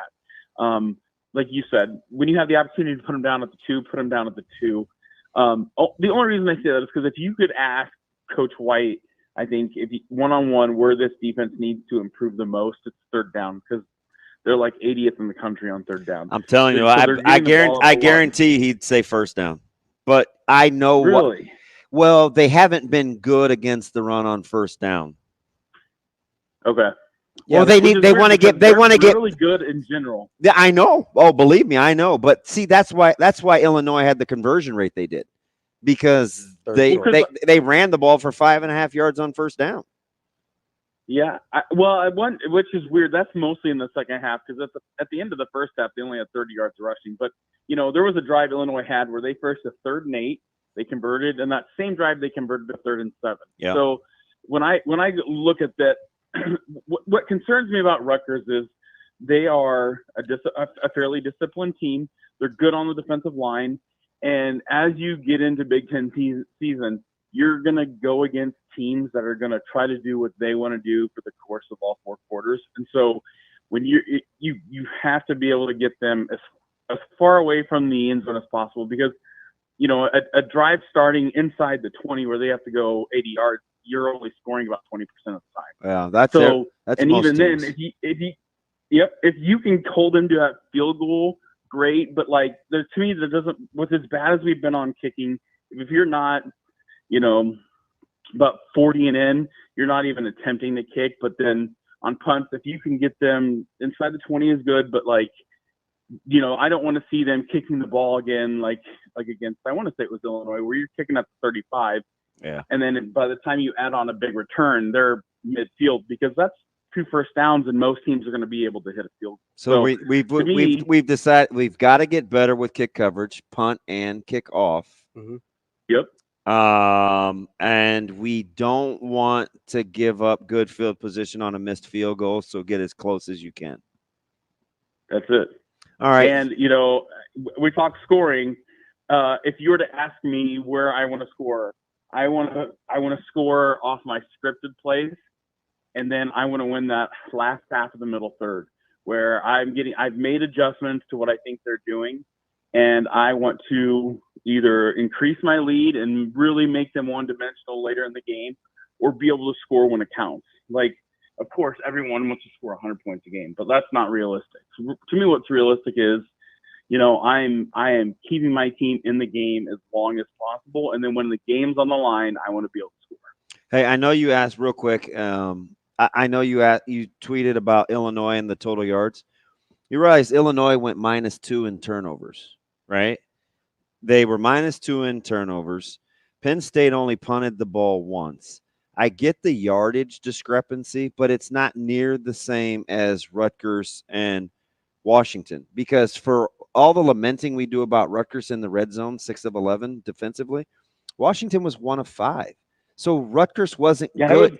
Rutgers wasn't good in the red zone going into that game. 3 of their 4 games. It was the one game against Washington where they inexplicably left all those points out on the field. So the difference between statistical yardage and how the game plays out is vastly different in the Penn State-Illinois game versus Washington-Rutgers. That's the number one reason why you know what I mean? That's the number one reason why stats don't always matter. Like that, that's the difference. No, I get it. And, I think I look at every game as an opportunity to either prove you are what the stats say you are, or are you going to change it? Yeah. So are you going to stop being 104th in the red zone with the Nebraska offense? Yeah.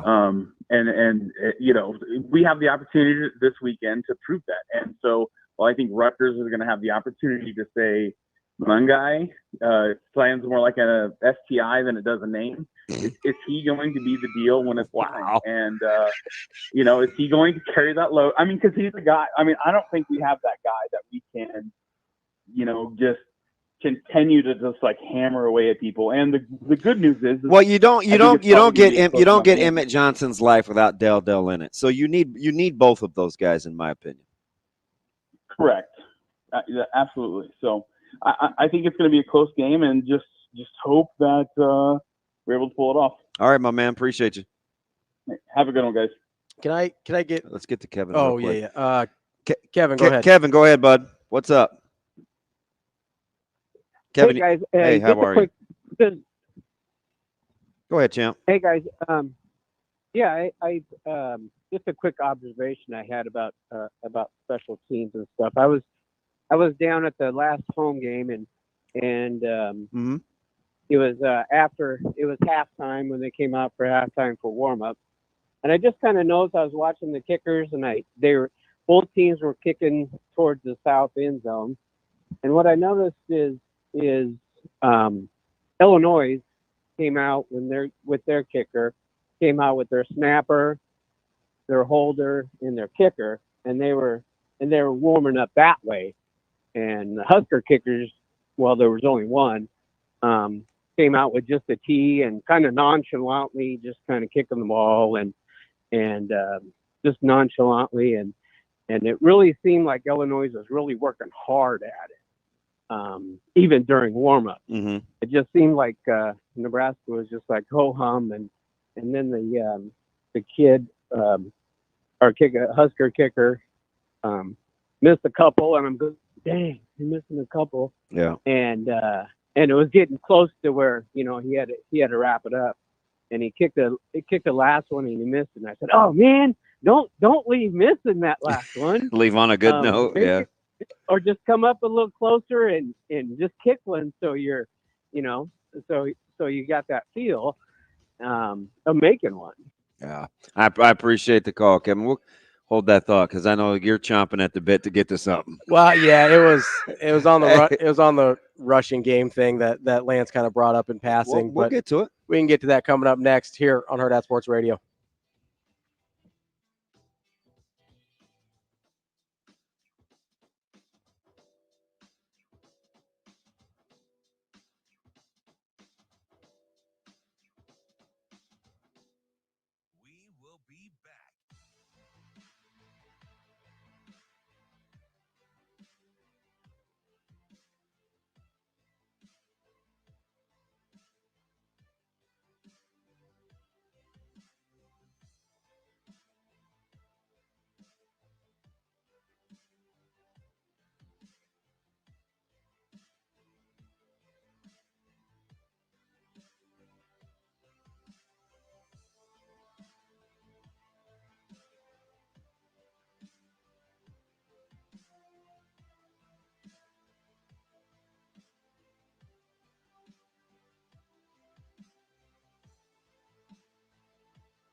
We will be back.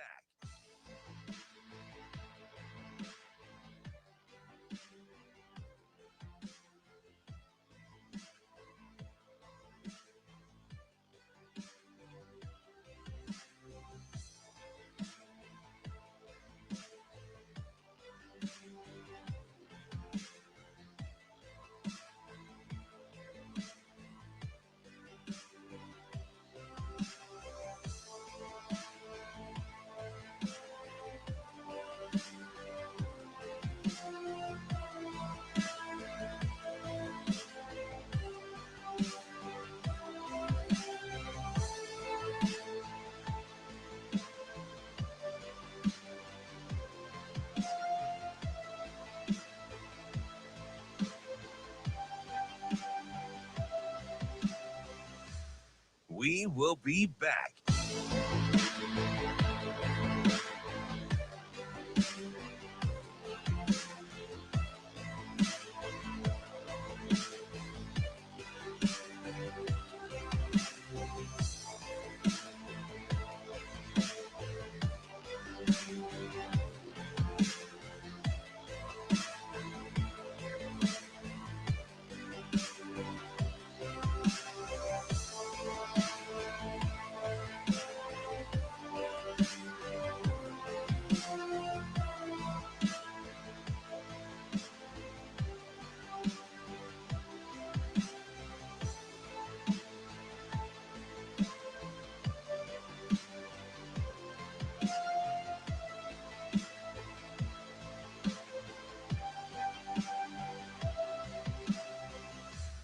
We will be back.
You're listening to Hurrdat Sports Radio.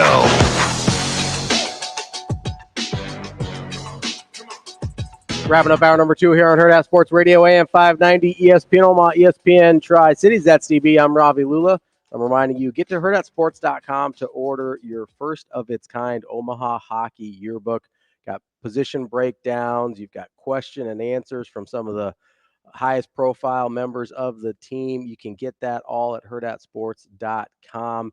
We're in the pre-order stage now through the 7th. Make sure you get your copy ordered today.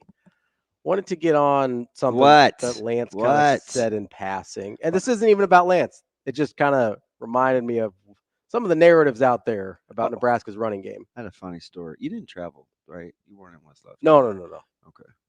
You should have seen Avery's shoes. Okay. It's weird. I meant to joke with her. Are we today or tomorrow for Ave? Tomorrow? The shoe game is always pretty on point, right? She had on Dunks. Okay. But they were all Boilermaker colors. They were black and gold? Yeah, like kind of like mine today. Listen, they were off the chain. Yeah. And I was like, hey, if we didn't know better, I think you were boilering up. No, it was just funny. Like, I didn't even know they made them in those colors. I don't know why I thought of that except for looking at your sweatshirt. Yeah, the sweatshirt would have went perfect with what. Yeah, I got my black and gold Jordans on today. Yeah, those are terrible. I love these. Yeah, I'm glad it's not Purdue week. These are great. It's beautiful. It's awesome. Well, I waited till the proper week to wear them. So Yeah. I'm not, now gonna. You kind of boiling up with that sweatshirt though. I do like. Is that in honor of Graham Harrell? Yeah, that's my guy. I don't know if I would have jumped the gun on him. I'm wondering if there was some internal pressure. Maybe on Ryan Walters. But the offense the defense is bad too. Yeah. And he's a defensive guy. He is a defensive guy. Don't ever be bad on the side of the ball you're supposed to be good at. That's hard to defend. Yeah. It really is. No, I wanted to. So Lance brought up. I swear to goodness, you know how social media is funny. I swore up and down for years this dude didn't like me, and now I talk to him all the time. Yeah, I can't tell you how many times that's happened. At least 10. Yeah, that's like Josh, our Josh. I'm like, why does this dude talk to me? I think he hates me. Yeah, but it's just weird. It's like Nebraska football. Like I swore up and down, like King D, the dude with the Detroit. I'm like, this guy doesn't like me. It's never positive interactions, and now it always is. All we do is talk football. Yeah, I think part of it is kind of the tone of social media too. Like it's hard to And mine is tone. very matter of fact too, because Yeah. I don't because I'm paranoid. I don't want people to to twist words. And I think it's hard to judge somebody's intention on social media. But if I get a certain Because why would I like Joel? No, Joel's not bad. It's very straightforward though. Yeah, but he's got his moments where he's a little where it's like, Joel, we really doing this today? But my favorite what? When he calls you by your first name and he's already tagged you. Yeah, it's like I know You're getting your wrist slapped. I'm here. But back to Purdue or back to Lance and rushing. Yeah. You're not mad at Lance again. No, this isn't even anything to do with Lance. Isn't it weird? I told you he's way better on the phone. Yeah, no, I 100%. He's two different people. You got phone Lance and then you got Twitter Lance. Phone Lance is cool. Twitter Lance, I can leave. All right, let's go. No, he reminded me because he was talking about wishing that Nebraska kind of had this bell cow back like Rutgers does. Kind of you get to 20 carries a game, whatever, and you go, hey, you don't get this life with Emmett Johnson without Dowdell in it. And I wanted to say, shout out DJ Rezac. I wanted to interject. You don't get this without Barney in it either. Oh, the sweep keep game? Yes. So did you find it odd? So I think maybe you're going where I was about to go. That Coach Rule said, hey, can we run the ball without Barney on perimeter run game? Because that's a baby gauntlet he's throwing down. Yes, but I don't actually. So what I think he's doing is challenging his offensive line. He is. I don't think he's actually. He's 100%. I don't think he's actually saying he doesn't want to use Corey Barney. I know. Those, right? Because in after the game on Saturday, he said our horizontal run game helps us later on. Like that stuff matters. Yeah. So people that were hating on me at halftime, like let's just remember that Coach Rule. Are you traumatized? Coach Rule said the exact same thing that I was telling him, and they were telling me. Is this the people that were being mean spirited to you? No, the people that were like fully melting down. I told you, real time halftime, you got to listen. You're a bad man. They were fully melting down. But I got kind of mad yesterday because I was listening to. So I can't remember. So what else is new? I stay mad, but got that right. I was listening to some other commentary on the Nebraska game. I don't remember if it was a podcast or a show or what it was, but they kept referring to the jet sweep game and the sweep keep game and the pop passes and everything as gimmicky. When you and I was doing it, it was a blueprint. So that's what I wanted to get to, right? Because how gimmicky did it feel when Melvin Gordon was taking those things in the Big Ten championship game to the house for 80 yards? Man, stop listening to those people. Why is that gimmicky? It's not. It's not. That's just run game. They're not running flea flickers. That's gimmicky. Have you seen? We're not running like hook and ladders. It's jet sweep. Was it John? Somebody asked me yesterday what happened to good old fashioned toss. Yeah. Right. And I was like, hey, toss is hard. Yeah. Because just the pitch game. I think they call it. Yeah, pitch. The pitch game. Because teams run so well. Yeah, it's hard to. You can't just get around the corner. You almost have to run it downhill, and it's basically then it just turns into outside zone. Yeah, right. Like you get it in the back's hands and right you're just away. kind of waiting for the gap. He's on the perimeter, or you're waiting for the cutback. You let him find a crease. It's hard. I don't know how Derrick Henry did it against Buffalo, but it's hard to just turn around and pitch a guy ball. But apparently, if you're the Detroit Lions, and well, I mean, Derrick Henry's pretty good, and the Lions' offense is sick. But like they would run pitch, and it's like it's really hard to do. How is this working? Yeah. But so the answer to that was the jet sweep in the perimeter game because it's hard to reach guys on the offensive line. When I say reach, it's like overtake. Like you get your outside shoulders and offensive lineman, you get them turned. And now that you can't cut on the perimeter, like it's really, really hard. It's hard. And so I think the jet sweep game is kind of an answer to that. Yeah, it's kind of the equalizer. And then I heard people complaining about the one Gabe Irvin carry when they're at the 5, he gets a 4-yarder. It's because he like lined up as an H-back. And they're like, oh, can't even line up with the running backs in the right spot. I'm like, So what were they saying about the Carter Nelson play? Because if you wanted to pick at some, I would have picked at that. Yeah, I'd have picked the anything. personnel there to be like, hey, can we just like, does a wide receiver need that carry? But I do wonder though, because I know, like I'd ask Coach Jensen or Coach Queen, we'd say up in the booth, hey, give me hey, let me know when 17 and 9 are in the game, or 9 you and can 10. match personnel. Yeah, so like in Nebraska's defense, if you see 10 and 29 in the game, they have tendencies. They have some tendencies there. And you're going to assume so Carter Nelson's going to go out to catch the ball. So even when they broke the huddle, we were like, does Nebraska have a running back in the game? Not really. It didn't. They didn't. But so that I could see where that was probably part of it. It's kind of the bizarro world version of the Lindenmeyer play, right? Is you come out in a set that's almost always run, and then you throw this pass out of it, and you get a wide open Lindenmeyer. Or again, did you see the Patrick Bryant play with Illinois, where you're like, hey, let's put a wide receiver in the backfield. Or how about what Penn State did? Yeah, at the end of the game against Illinois. So you put, which was about at the 3-minute mark. I think if you guys want to go back and watch that, you put in everybody will be stealing that personnel that have certain tendencies, and then you try and go against those tendencies, right? Yeah. So I don't even have a huge problem with the Carter Nelson carry, but my whole point is these people are freaking out about, oh, you can't just line. Nobody just lines up and runs the ball. That's not a real thing. So like 2 teams in the country do that. Even at the high school level, like we don't struggle, and I shouldn't even. There's conversation about how best to run the ball, bring guys into the box, or spread teams out. I had a fantastic conversation I was having a conversation last night with C-Hap, and we were talking about guys in the box and stuff like that. And I think now the way to run the football in the last, I don't know, 10 years maybe, is what are people doing? They're spreading the ball out, and they're picking running lanes. Yeah. They're not putting 2 backs in the backfield and inviting another guy in the box. Right. How many times did I say during the broadcast, I'm not sure why Purdue would get in any condensed set? Because it's a lot easier. You can't, but the downside to spreading teams out is you have to win your one-on-ones. 100%. 100%. If you don't have any help. If you're in 10 personnel or 11 island. personnel, you have to win your one-on-ones. Especially if you're getting to the outside.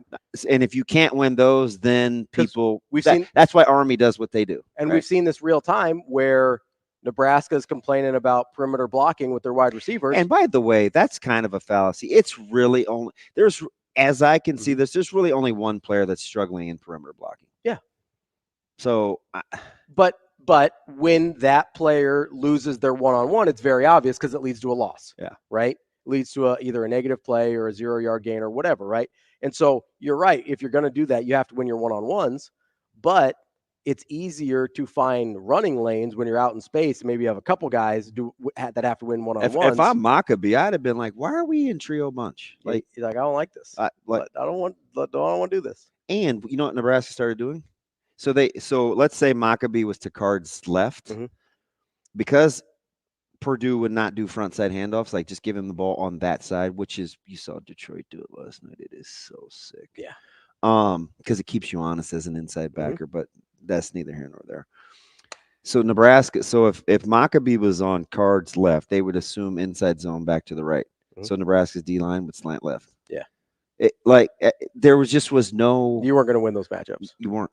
You know what? So it was really. That's why he ended up with 12 for 30 or whatever he ended up. 13 for 41. I think. Just there wasn't enough versatility in the run game, and I don't know why Card didn't keep the ball more. Yeah, I do have a question for you. Is Kyle Shanahan pretty good run coach? Yeah, run he's offensive play calling coach? Yes. Are they gimmicky? I mean, they sure do a whole lot of stuff, and they block a lot of things a lot of different ways, and they put a lot of guys in motion. They hand the ball a lot of different guys. Hey, go watch Detroit's run game. Anybody ever call that offense gimmicky? Nah, they don't. It's just running the football, isn't it? Maybe we relax on the gimmicky stuff for Nebraska's run game. Wow. That's CB. I'm Ravi. We got Mike Schaefer coming up next from Husker 24/7. We will be back.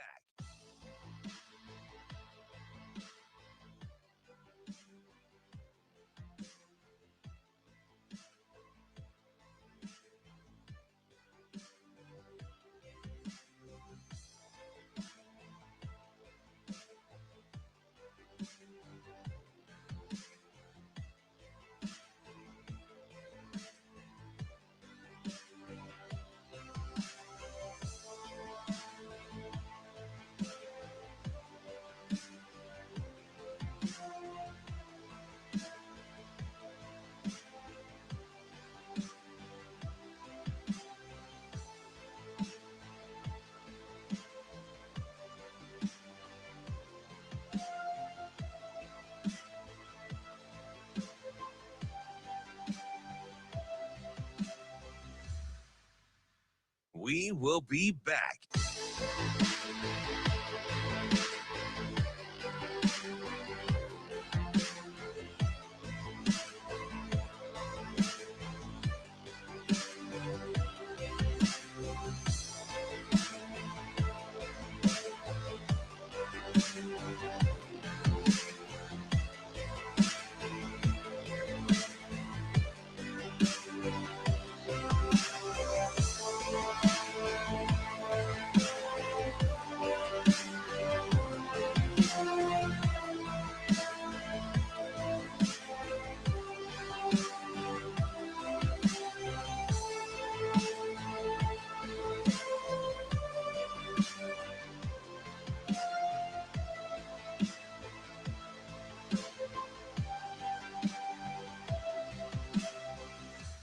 We will be back.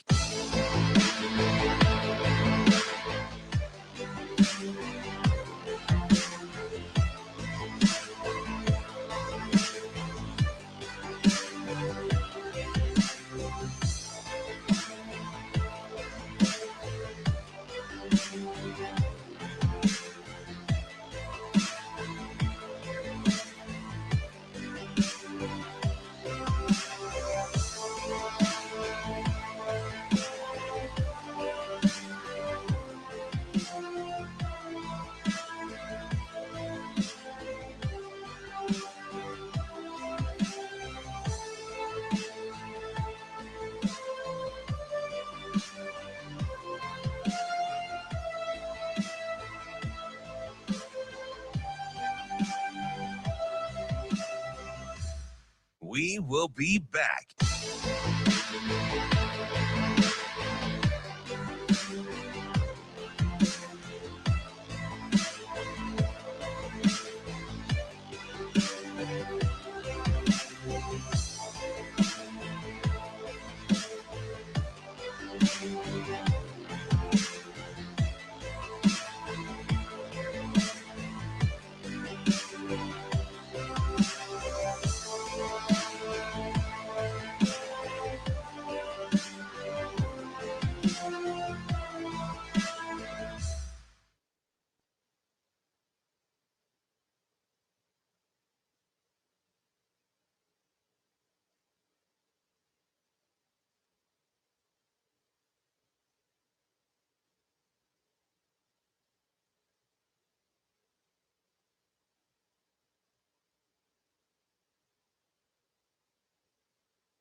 You're listening to Hurrdat Sports Radio. I think we wouldn't have been pleased with it, in games 3 and 4. I think last game, I thought we were better at it. There's still, with the way we play, with the amount of movement and pressure and all that stuff, there's a play's going to hit now and then because we're moving, right? But I thought, hold them to 52 yards rushing. I mean, they came in, they were averaging a lot more than that.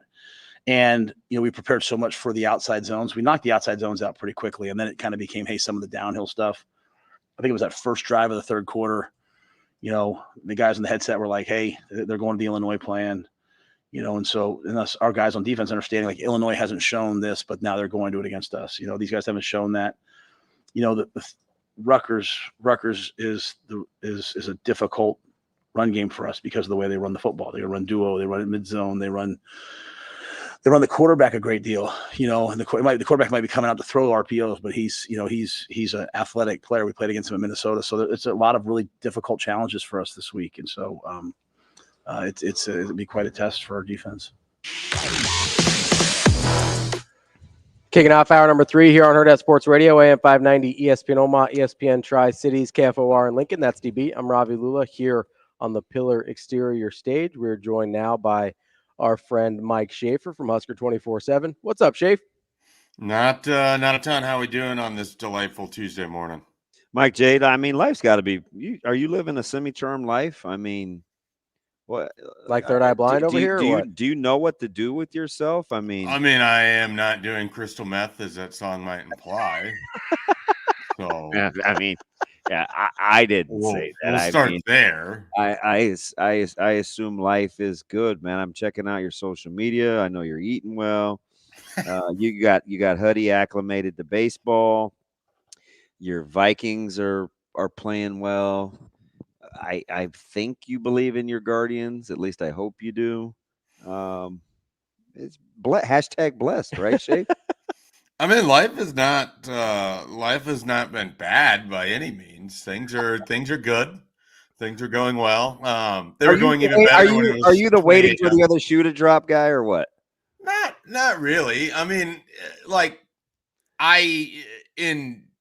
in the general life sense, life has always been really good to me. I'm not the guy who walks around thinking that he's going to get mugged or carjacked or someone's going to break into his house or any of these bad things. I'm not that guy. Yeah. I tend to anticipate that at some point I'll be lining up for the field goal and Lucy's going to pull the ball away from me, but that's just sports life. That's not real life. Real life is almost always good.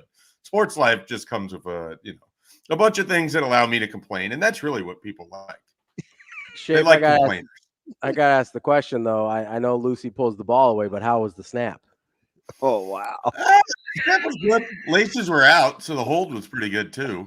There's just all sorts of Einhorn and Finkel references these last 2 weeks, but I mean, Schaefer, I mean, we kind of have to cut right through it because if special teams was at least serviceable, how good do you think this football team could be?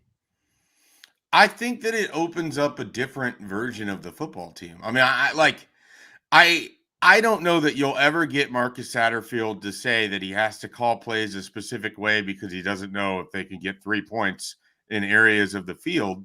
He's not going to say that, but there's no way that isn't, on the back of his mind. And then you have days like Saturday where, okay, Nebraska's first possession in that arena, you had the 3 straight passes and, everyone's grumbling about the lack of run game following like the 31-yard reverse that you have to trick up your run game to get run game, but we're going to complain that they don't run enough. And so then the next time they run the ball 3 straight times in that area and they don't get the 10 yards. And so you get the 4th and 1 and the false start. And so you have the same result. So it's, I find myself fascinated by how we get into play call conversations all the time when it's not really just like, well, did they execute what was out there? Were there guys open that were missed? Was there lanes that didn't get, filled or run blocks that didn't occur? So we hyper focus on the end result and we don't think about what happens to create those results. So I just, all of that to say, if you reliably knew that you could get 3 points every time that you were inside the opponent's 40-yard line, or not even, let's say 80% of the time you're in the opponent's 40-yard line, I think they would be able to call things differently. I think they would be able to run things differently. I think there would be maybe a little bit more confidence in the overall operation. But before we go too far down just the field goal road, what concerns me is that there are other areas of special teams, in particular, the gunners on the outside are nowhere where they need to be when that ball is in the air for Brian Buschini right now. He cannot punt the ball. Back to that first punt. I'm not even talking about that, Damon. I'm going back to the Illinois game where their gunners are 15, 20 yards away from when that ball is being caught because they are just getting held up at the line of scrimmage. They're not able to get, it's sort of concerning how poor that area has been for them, given the amount of talent and guys that, you may not be a one on the depth chart, but you have the opportunity to compete and play on special teams. You got to go dominate in that area. And so we want to hyper focus on the kicking, and the kicking has been bad, and the snapping has been bad, and the holds have been bad. There's other areas of the special teams where it's like, why does this look like this? Yeah. How are you this far away from the ball? And I'm not even talking about being in the end zone, why he was there. I'm not entirely sure. I'm sure he got blocked into that area.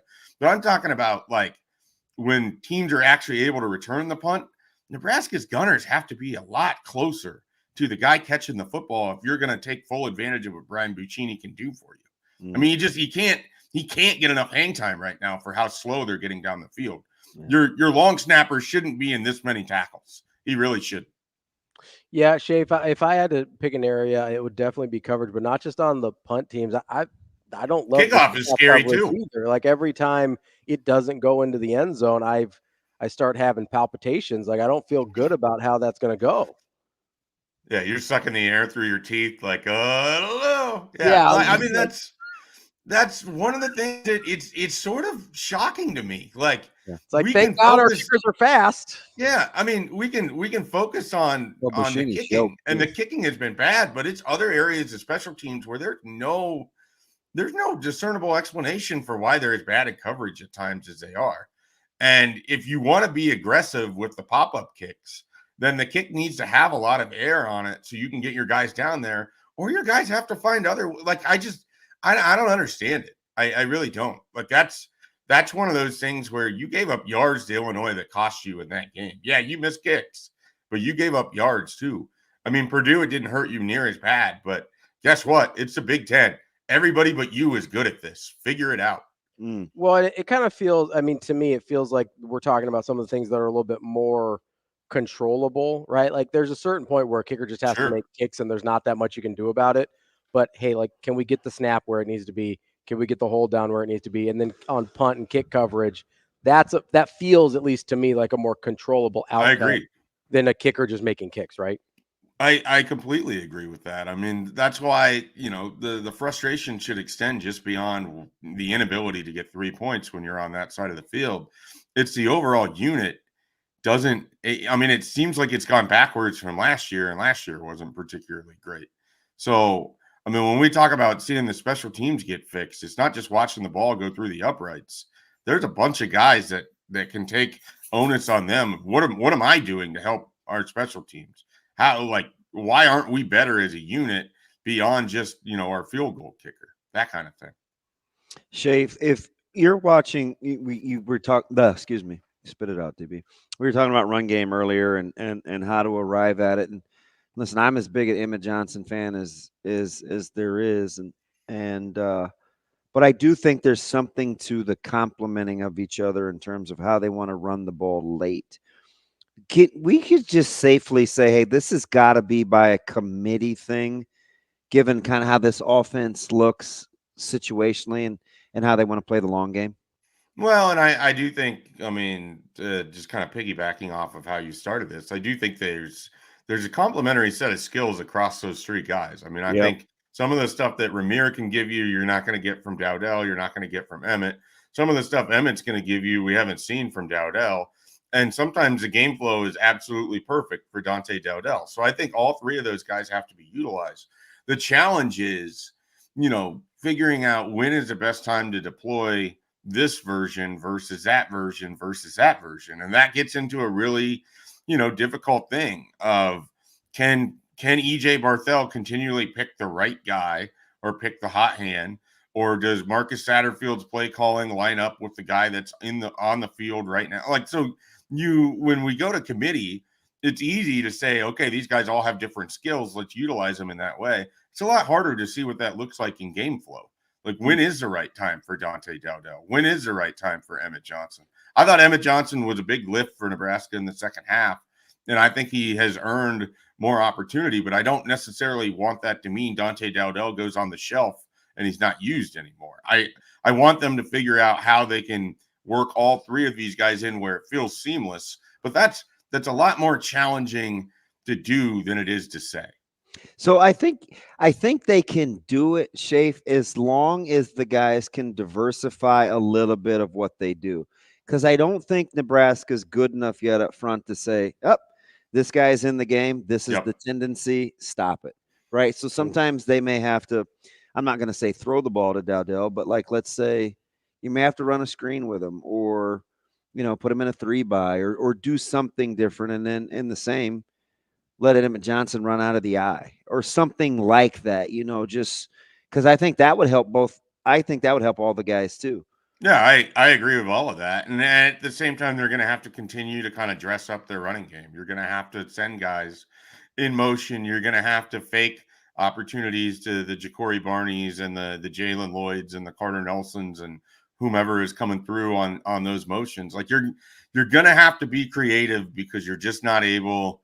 And I think it's pretty evident. You're just not able to line up and run right at teams and just go, this is what you want to do. Try and stop it. I just don't think Nebraska has that ability. So they're going to have to make teams think, and they're going to have to be creative. And we saw that they can do that. I mean, the way that Ja'Cory Barney was used on Saturday was smart. I mean, you utilize him and you utilize things that Purdue isn't going to do well. I wish that we could have seen a little bit more Heinrich Harburg in the quarterback run game because I think that would have really opened things up for them as well. But that's all out there. It's just how do you work that in without taking the ball away from Dylan Raiola? Because the other part of this whole conversation is we're now 5 games in, and it feels like the more often you take the ball from Dylan Raiola, the less effective your offense is. That's so you have to be able to work that all together. Yeah, it's because you want to punish teams late, and let's not act like late October and late November are going to feel like it does now. So maybe that changes the functionality of the passing offense. So I get the fact that Nebraska wants to run it late, but you do have to come to grips with it. May be uncomfortable if your best decision maker isn't making decisions for a little bit of time.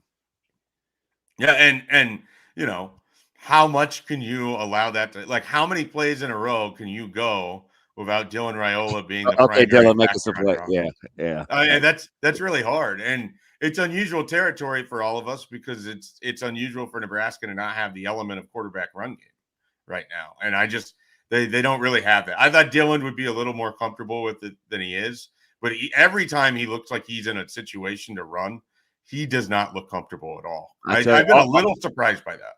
Oh, that fourth down, if he doesn't throw that across his body and he just runs for it, like a play like that, that's all he has, in my opinion. That's all he's got to be able to do, once a week. Because not only do those plays break your back, they kind of keep you honest. Flores was the best in the world at doing that. Like, he would just kill your spirits with like the 1 or 2 scrambles a game, and you're like, oh, fudge, we got to see this guy another 3 downs, right? Like, I really think that's all Dylan's got to be willing to do, is that once or twice a game, go get those yards. He did it against Colorado, the 15-yarder. Like, that's it.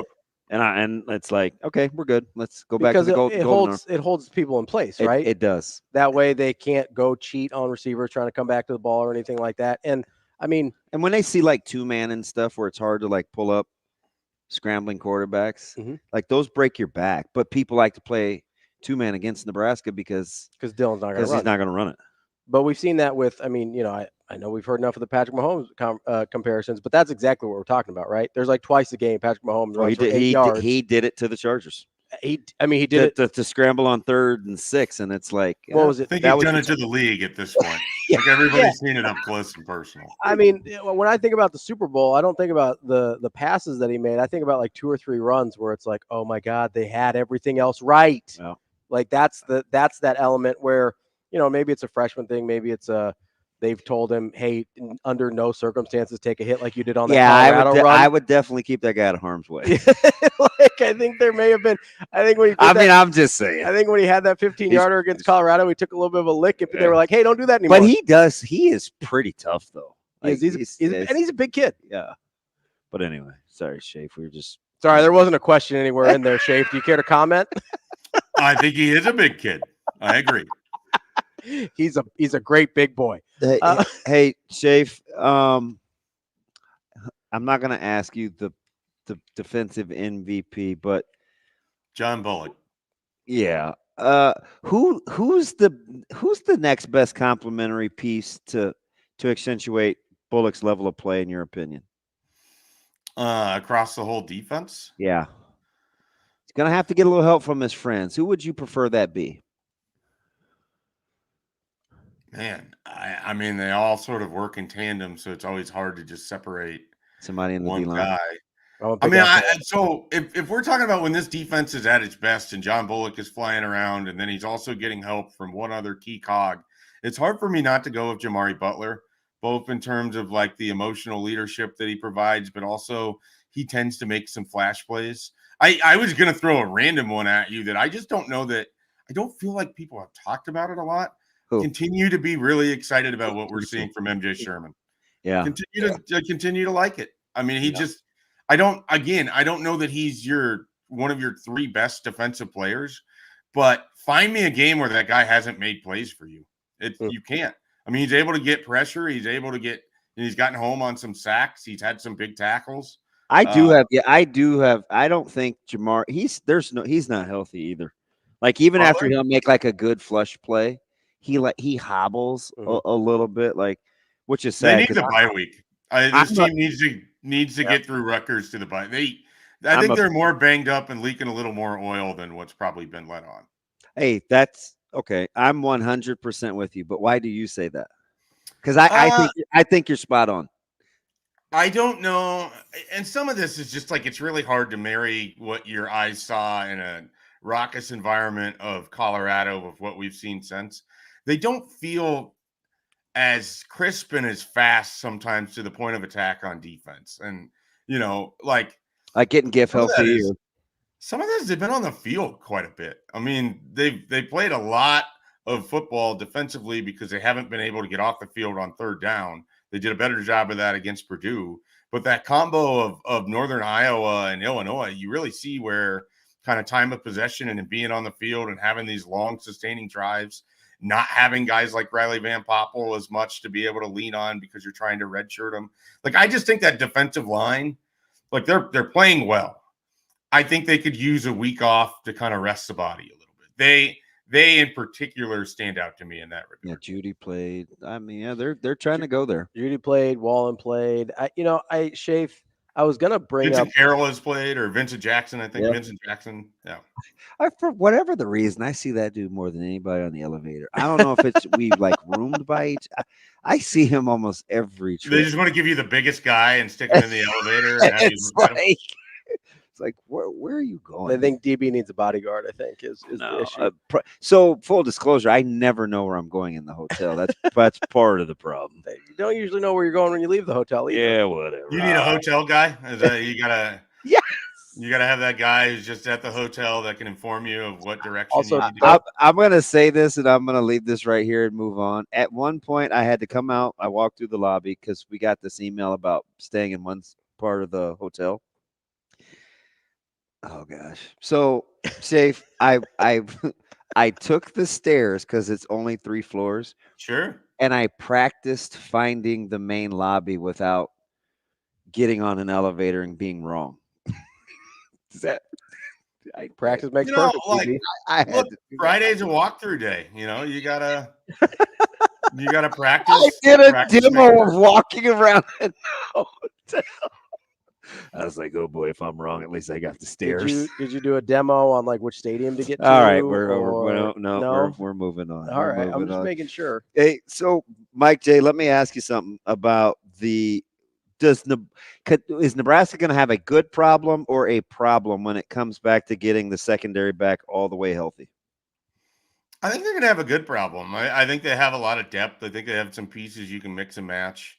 I will say if they're sort of through 5 weeks, kind of where I'm at as maybe, I don't want to say a disappointment, but I feel like the safety play has been more of an issue than I would have guessed coming into this year. And then I just go back to, was Omar Brown so much bigger than we gave him credit for? Did he put these guys in positions and just sort of take on that vocal leadership role? I just, I'm curious what happens when you get Tommy Hill back as full go. If you can put Sayer right across from him, and then you can move Marquise Buford back to safety. What does that do to Malcolm Hartzog? Like I'm just spitballing. I don't know that that's what they're going to do, but I think that's a good problem because I think the more options you kind of have at safety, I think that's sort of a group that's kind of been working through it these last few weeks, and they need to be better. I think for the overall defense to get back to where it was. Schaefer, have we not given enough consideration to? I get because the secondary got me thinking about the depth that Nebraska's shown this year, because we haven't talked about Bly Hill in a long time. A lot of people assumed he was going to be a starter. You're looking at Tommy Hill being out.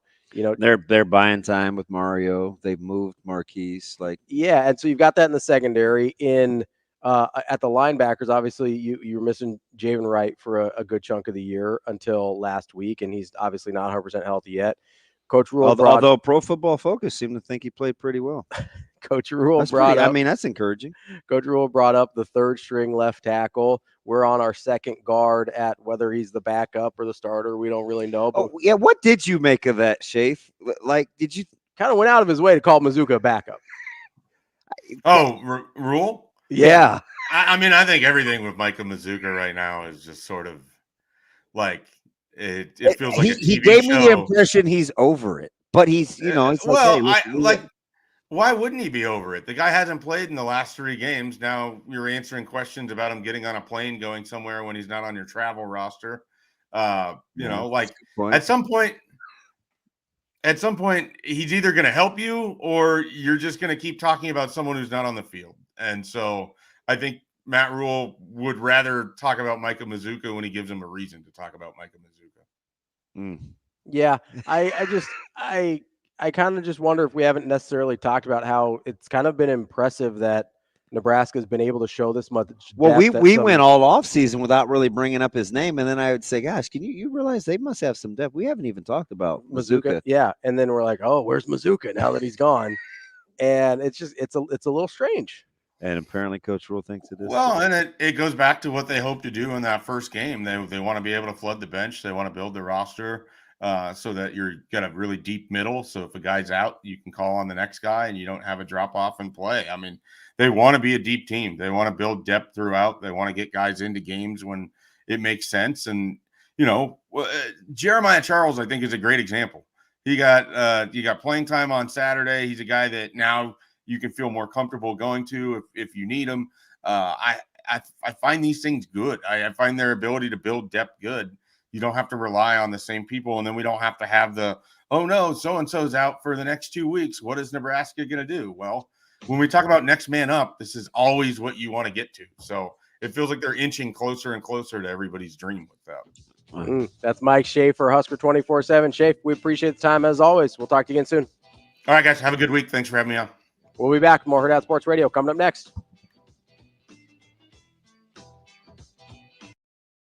We will be back.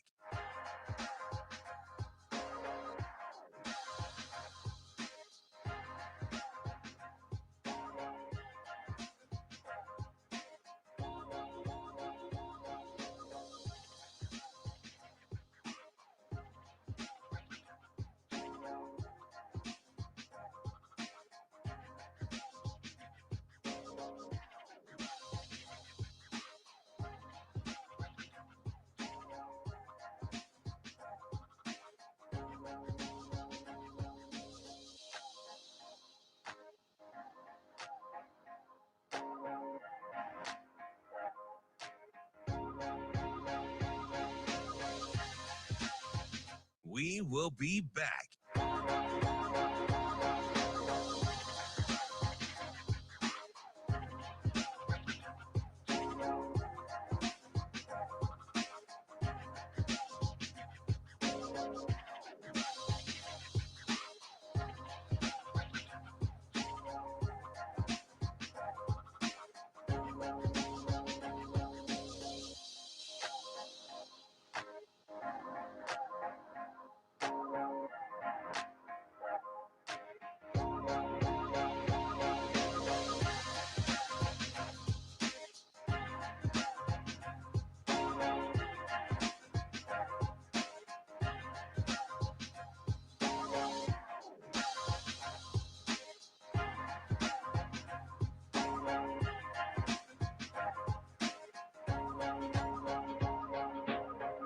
We will be back.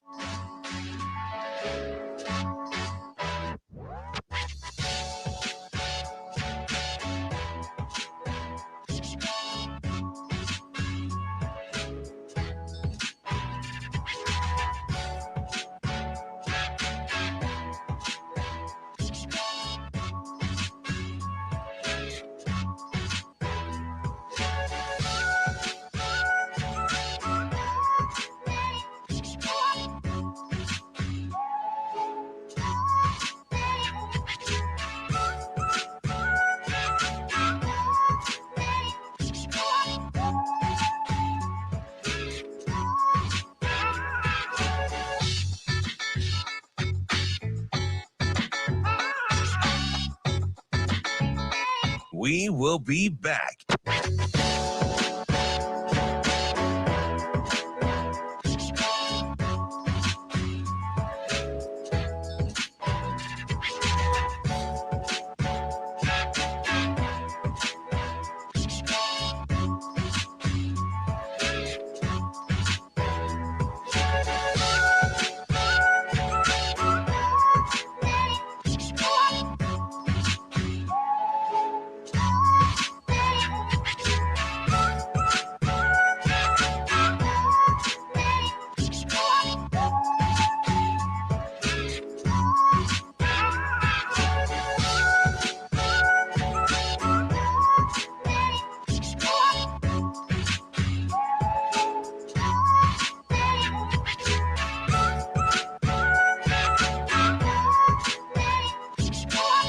We will be back.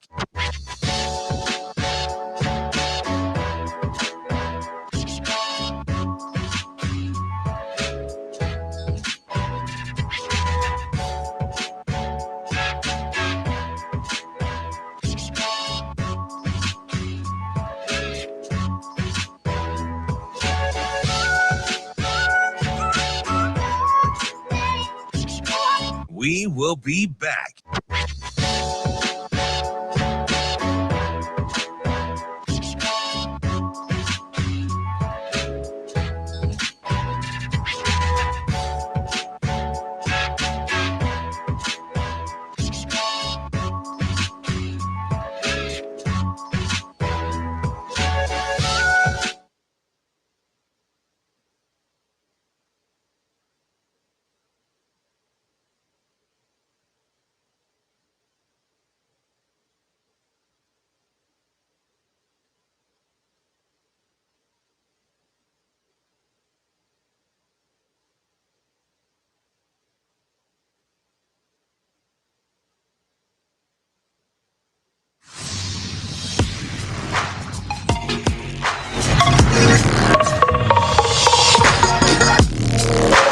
You're listening to Hurrdat Sports Radio.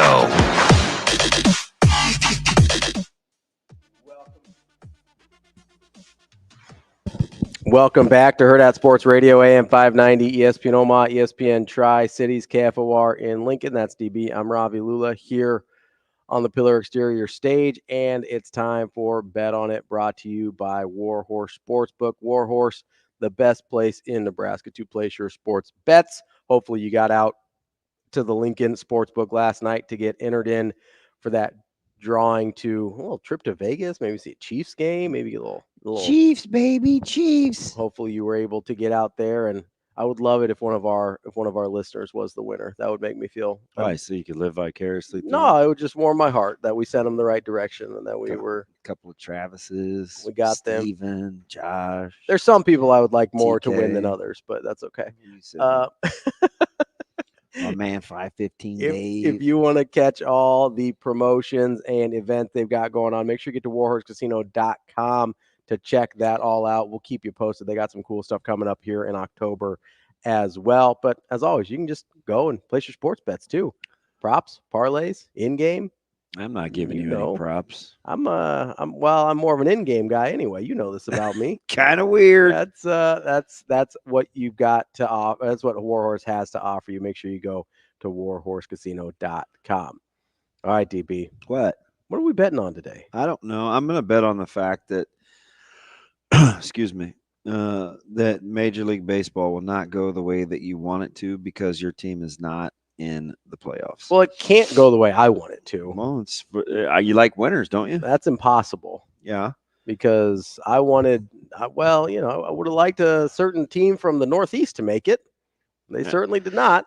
I'm not sure how competitive they feel like being. Yeah, I've wondered that for a while now, since they just were like, hey, let's going to trade all away our best players. Assets. There's part of that word I agree with. Wow. I said sets, not. Oh, yeah, that's the word part I agreed with. Wow. It sets you back when you trade all your best players. Yeah. Who are you liking in the today in the playoffs? Well, just in general. I hope the Braves and the Padres just play a grimy grinder. Yeah, just wear each other out. Yeah, I mean, just burn through arms. Yeah. But in the American League, I'm going to go back to the well because they were my pick when the season started. I'm going to take the Orioles out of the East. I think they're healthy. They're going to recalibrate. I think they're ready to go. I will take. I mean, I have to go back to what I said at the beginning. I just hope it doesn't happen. I said Orioles, Padres. So far, so good. Yeah, but the Padres are now going to have to go through the Dodgers fairly early. Yeah, they're going to have to go the long way. So I'm going to throw a curveball, and I'm going to go Orioles, Dodgers. Orioles, and that's interesting. Are you just like you talking yourself into it? No, I'd rather be right than. No, I know, but like you've been talking all year about how you don't love, like you're a little hesitant on this Dodgers team. I am. Is it just you don't like the rest of the field that much? No, it's like I like the fact that even though they're the Vegas fave, it's slight, and nobody really likes them, not even in their own division. I mean, heck, the Phillies could be there, right? And nobody's talking about. I like the fact that the Dodgers are, for what they are, kind of flying under the radar. Flying under the radar. Okay, I could buy that. Finally, you seemed a little hesitant on them all year. Yeah, because I watch them. No, I know that's kind of why, but I'm surprised that's why you're taking them. They're fundamentally flawed. But I'm betting it. I'm fading the Padres more than anything because typically when it gets to nut cutting time, Padres aren't going to get it done. Yeah. Now the most fun team to watch is going to be the Brewers. Yeah. I'll be glad that America's actually going to watch the way that because stylistically they're different than a lot of teams. Yeah. And I mean they'll beat the Mets today. Yeah. Well, I'm not. It's Peralta and Severino. I mean, the Mets just traveled. I think this is a really hard turnaround for the Mets and Braves today. But I kind of rather be fresh than waiting. It's only a day though if you're the Brewers, right? Yeah, but baseball's used to it. I know they're used to playing every day for sure. But I don't know if one day off kind of leads a rest. I thought the Brewers would be favored by more. Like that's kind of my hesitancy with either the Dodgers or Phillies in the NL is that they're going to be sitting a little bit. Yeah. And I don't love that. You like Scoble today against Valdez? I don't. Yeah, I think so. I'll take him. You're getting good plus money. I like plus money. Don't we all? You know me. I love plus money. All right, let's just go through it real quick. Yeah. Just for today. Not series? Nope. Okay. Tigers, Astros. Astros right now currently sitting minus 155. I'm going to take Tigers. Oh, all that plus money. Royals, Orioles. That is, Reagans and Burns. It's nice. Currently, the Orioles sitting minus 155. Give me plus money on Royals. Ooh, dog day. Severino and Peralta currently minus 142. I'm going to take the Brewers there. Okay. Ooh, this is the chunkiest one. What would you have made King versus? I don't know who's throwing for the Braves. I don't think they do either. Yeah, I'm not going to assume. Right now, they're sitting at what? Minus 220. Not too bad. Minus 175. The highest total of the day belongs to who do you think? Wow, these are low. Total? Ooh. Padres Braves? I'll just tell you there's not one over 8. Padres Braves. There's not an 8. Yeah. Well, who is it? Brewers Mets are at 7.5. Yeah, I mean they're expecting some tight ball games. Yeah. This Royals, how are they going to score in the Royals Orioles game? They may not. What's the run total? 6.5. But that's not the lowest. What's the lowest? Tigers Astros. Oh yeah. 6. Yeah. With Valdez and I told you the world isn't ready for Riley Green and the Tigers. Yeah. Well, I smell bet. I smell bet. Him and his paltry 264 average and 24 home runs. Well, that's who we like today for the baseball. They're riding on one arm. What are you going to do? Literally. Let's go to TK. Yeah, that's TK. That's our bet on it segment brought to you by Warhorse Sportsbook. TK wants to get back to the running game a little bit. TK, what's going on? Good morning, fellas. How are you? Hey, buddy. I very much appreciate before the beginning of the 9 o'clock hour, you guys were talking about a little bit of how running the ball is more than just, hey, block the guy in front of you. It's that easy. Just block them. Just block them. And how That's not how it works. No, unfortunately, it's not, because you got unathletic guys who are smart like me who have to block these really athletic guys who are kind of dumb. That's really hard. And the dumb guys are over there because they're athletic. Wow. So TK here for typecasting. Just slandering the defensive linemen. They're great people. They're just dumb. If they were smart, they'd be really good offensive linemen. Oh man. TK, how do you want to? So don't you think it is an advantage that Rutgers runs duo just like Nebraska? I think that they see it every day. You're a better defense if you have to think less. That's why when you're talking about the Army example, like I played in the flex point in college. The whole reason we were able to run up and down the field on people is because we made defenders think and it allowed fat people like me to go block them. If you can make linebackers think and DBs tackle, you're going to be really good at running the football. Yeah. Wow. So are you a fan? You're a fan of the sweep game, I hear. Did you like the little single? Did you like the little single wing that Nebraska showed this week? I mean, they don't do it enough. It's hard to just sprinkle, as you know. To sprinkle. You just can't sprinkle that in. Like you have to like rep that. Right. And I think like there's a lot of people who, in at least the Nebraska fan base, don't realize that you have to have like a Joe Moore award level line or a crazy good running back like Gianti in Boise State to be able to just line up and run the football at people without some sort of pre-snap motion or quarterback run game. For as good as Michigan was running the ball last year with handoff run game and no real QB run game, they would formation people to death. Mm-hmm. Almost everything looked the same, didn't it? They were so. I don't know. I won't lament too much over that Michigan team, but watching them run math. It is math. It's math. Well, if you're counting geometry, because angles do matter. So yes, yeah, the angles are really, really good. Appreciate the call, TK. I think people just need to understand it's not gonna run game doesn't look like it used to. What's the total this week? It just doesn't. It's gonna look a little different. I don't have the total off the top of my head. What I do have off the top of my head is coming up next. We're going to talk to our guy, Scott Eklund, covers Washington. They got a big one for 24/7 Sports on our Big Ten Whip for Tuesday. 41. Woo, holy smokes. We'll talk to Scott from dogman.com coming up next. We will be back.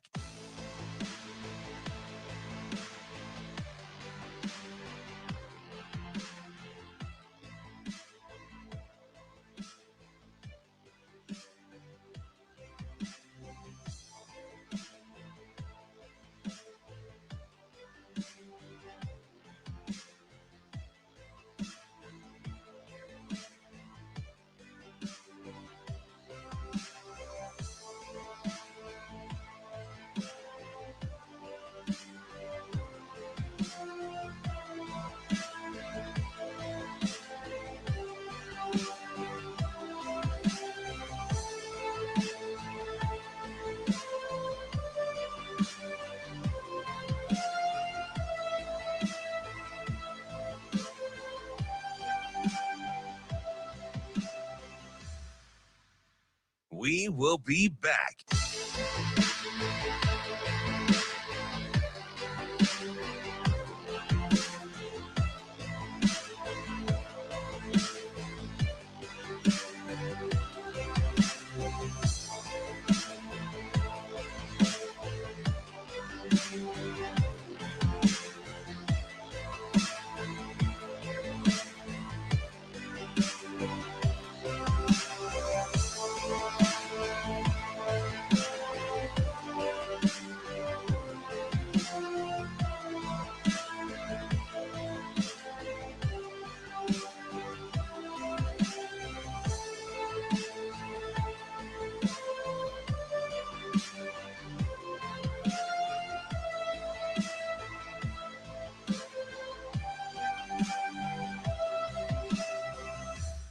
We will be back.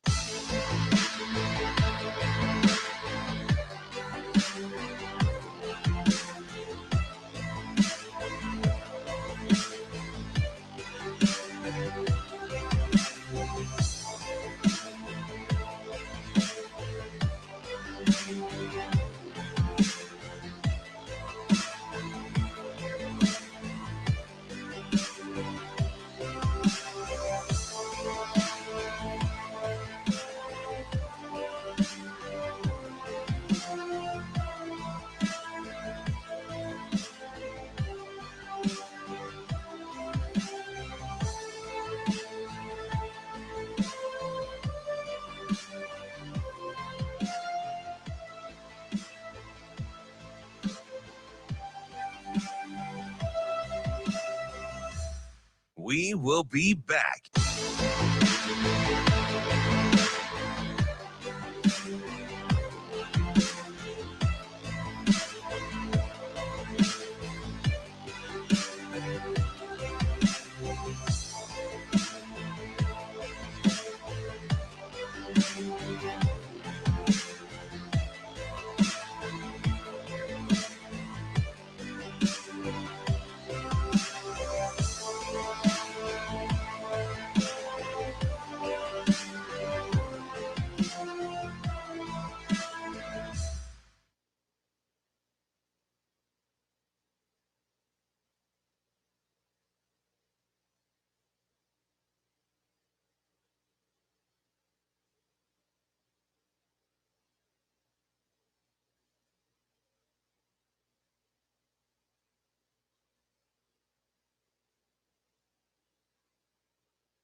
You're listening to Hurrdat Sports Radio.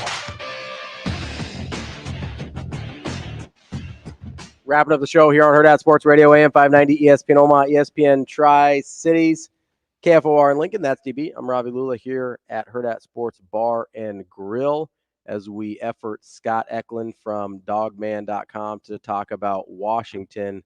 Was kind of just looking over their schedule. Oh, God, it's brutal. It's bad. They go Michigan, at Iowa, at Indiana, USC, at Penn State, UCLA at home, at Oregon. 5 of those 7 games are against ranked teams. The extra one is at Iowa. The only game you look at and say, okay, that should be a win for Washington is UCLA at home. But by the time they've played these 5 games before that, you have no idea what kind of state Washington's going to be in. I know. You got to win this one though. Like if as a fan base, because it is at the house. 100%. Right? Yeah, you got to win the home games, which there's only a couple of them on the schedule left. Like this is a brutal schedule for Washington on the way out. You said they ended with. Are they at Oregon? Okay. It's bad. They got their road games are at Iowa, at Indiana, at Penn State, at Oregon. Yuck. Like that is. No, they did not do Washington the same favors that they did USC on the way into the conference this year. They got the Oklahoma treatment, which, by the way, boy, talk about a game I had capped right. Yeah. They had no business winning that game. They certainly didn't.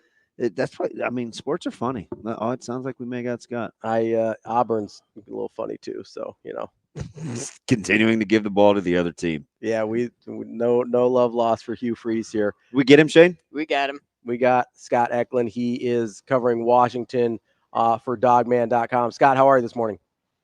I'm doing great. Waiting in the school line with my kids. Oh, I've been there. Oh, bless your heart. Because it's like every person for themselves in that deal. I'm glad you have a semblance of order. Because oh, yeah. We've been doing this for a few years now. So it's controlled chaos, but still pretty crazy. Let me ask you something. We were just going through the schedule, and we were talking this week. We looked at the spreads on Monday. And we're like, wow, Washington's favored. But I'm looking at this schedule, and not just are you favored, but you're at home, and what remains to be a very tough schedule. Is there a sense of urgency as you kind of look at how this thing unfolds in a game that appears that the experts say is pretty gettable? Absolutely, there's a sense of urgency. I mean, if you look at Washington's season, and I know people out in Nebraska aren't looking at Washington's season on a week-to-week basis, but You'd be surprised. If you look at Washington's season so far, they've played pretty well in their 3 wins. They dominated Northwestern in their first conference game in the Big Ten at home, but Northwestern just isn't very good. At least offensively, they just are not very good.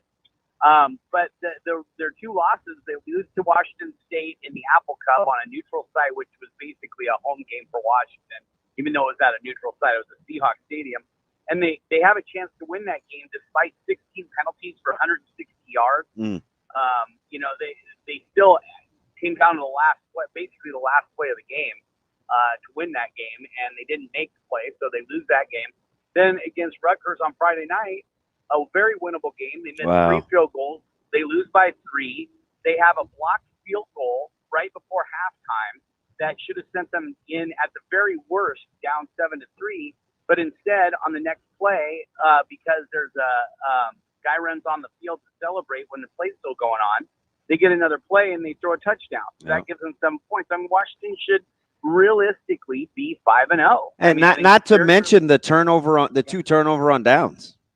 Yeah, and the 2 turnovers on down, one on the 2-yard line, one on the 2-yard line.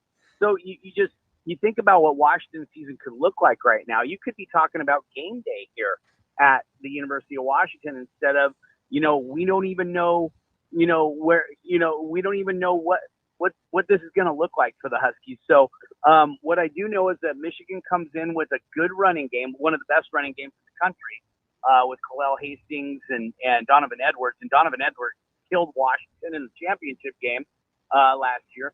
But, if they can make them one-dimensional, which Michigan kind of makes themselves one-dimensional as it is because their passing game just is nothing. This is a winnable game for Washington. And yes, there's a sense of urgency because if Washington wants to get bowl eligible at the very least, you're looking at the rest of the schedule and it's going to be tough to find 3 more wins. So if you can come out and win this game against a good, not great Michigan team, I think that definitely propels you forward. Scott, let me ask you, because these games like Washington had against Rutgers are so difficult to kind of get a good feel for, right? Even if you're, watching from afar like we were here in Nebraska, when you're in it, do you think it's more likely that the team looks at that game and says, hey, we actually kind of dominated this game. We played really well. If we tweak a couple things, we're in really good shape? Or do they kind of start to get discouraged and say, hey, we played really good football and still couldn't find a way to win? Like, where do you think the psyche of the team is after a game like that, which played out, as you kind of mentioned, like really strangely? Oh, I think it's the first one. I think they say, hey, we played well enough to win and we still didn't even play that well. I think there's another level, 2, maybe even 3 levels for this team to find if they can find some consistency, if they can stop making mental errors like the stupid penalties that have cost them games, that have cost them field position, that have extended drives for the opposing team. And I really think that Washington looks at it and says, hey, we're right on the cusp. And Jed Fish is a master motivator. He's really good at motivating his players, getting them ready to go. He said on Monday in his press conference that, hey, we're basically 5 plays away from we're frustrated, but we also know that there's more that we can do, and if we play better, it's gonna show down the road. Where is the fan base kind of on the style of play? He's obviously going to be aggressive. He's been like that kind of his whole career. A little bit of an analytics guy. I think Washington fans may be thinking, hey, let's take the points when we can get them. How's that relationship going with kind of style of play? I think so far people are relatively excited about the direction of the program.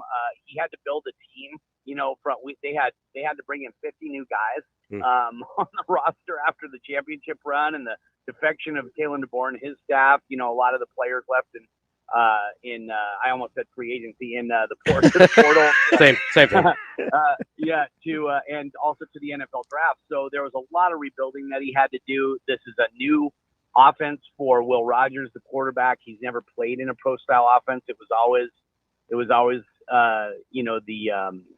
air raid system that he was always in. So I think the fans are pretty happy with the way things have been built. They have been a bit frustrated with some of the game day management and obviously the penalties and things like that. But, you know, I think overall the fan base is behind Fish and they want to see what he can do.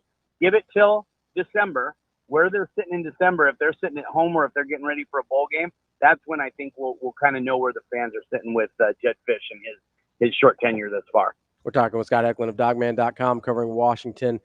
You know, you brought up Will Rogers, and I think he's a super interesting case here because you're right. He's been strictly an air raid guy prior to this, and now he's playing in this new kind of offense and maybe arguably on his way to potentially his best season in college so far. How has that adjustment gone? Because the numbers would indicate he's playing the best football of his life right now. Yeah, and I think he's being really smart with the ball. The thing about Will Rogers and the losses, I don't think you can pin the losses on him. Maybe some of the execution, like the play down against Rutgers, where on 4th and goal they have a wide open guy in the back corner and he doesn't loft the ball high enough, and so it gets tipped. Ball falls incomplete. Washington loses by 3. I don't think you could blame the losses on him so much, but he hasn't been a difference maker for them, if that makes sense. I mean, the guy hasn't thrown a pick. He's thrown 10 touchdowns? I don't have the stats in front of me. 10-0. 10 touchdowns, like 1,300 yards, whatever it is. Completion percentage is in the mid-70s. I mean, you can't ask for a lot more from him, but he's just not making – like, one of the differences between last year's team and this year's team, and granted, there was a lot of NFL talent, obviously, on that team last year, but Michael Penix could make plays out of nothing. You know, he's the one that was taking the chance down the field, and we just haven't seen that very much from Will Rogers at this point. So you know, I really just think that if he can make a few more plays, it'll go a long way in his legacy that he leaves here. Because you're right, statistically, he's playing great football, but it's just not making the difference in the games that they need it to make him.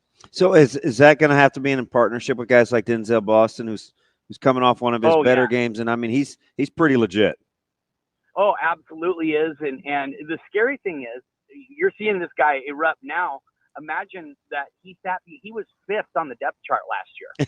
Isn't that scary? I mean, for the when you get 3 guys drafted, I mean, that'll happen. Yeah, and you've got a guy who's now at Alabama as a starter. So you know, it's just ridiculous how much talent they had in that wide receiver room. And one of the things when he was coming out of high school, his big thing was his catch radius, and just he can make catches everywhere and do everything, and do everything. So you know, I just think he's a special talent that people are just starting to discover. But the other guy, I mean, they got 2 other guys who are legit D1 wide receivers in Jeremiah Hunter and Giles Jackson, and both of those guys have been playmakers for Washington too. So, you know, it's really in partnership with those 2 guys, and if they can get healthy at the tight end spot, Quentin Moore probably isn't playing this weekend. He was the game day or the day 1 starter, but Kaleki Latu, Decker DeGraff, those are 2 playmakers at tight end who can also help too. Yeah. That's Scott Eklund from Dogman.com. Scott, we appreciate the time as always, and hope you enjoy the game this weekend. Thanks, man. It's going to be crazy. There's going to be about 100 recruits on the sideline.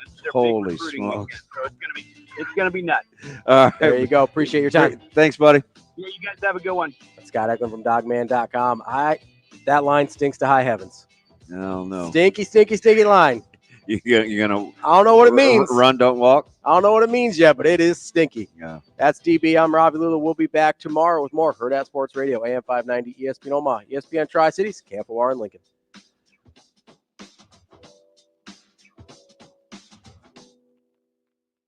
See you. Have a good day. Love you.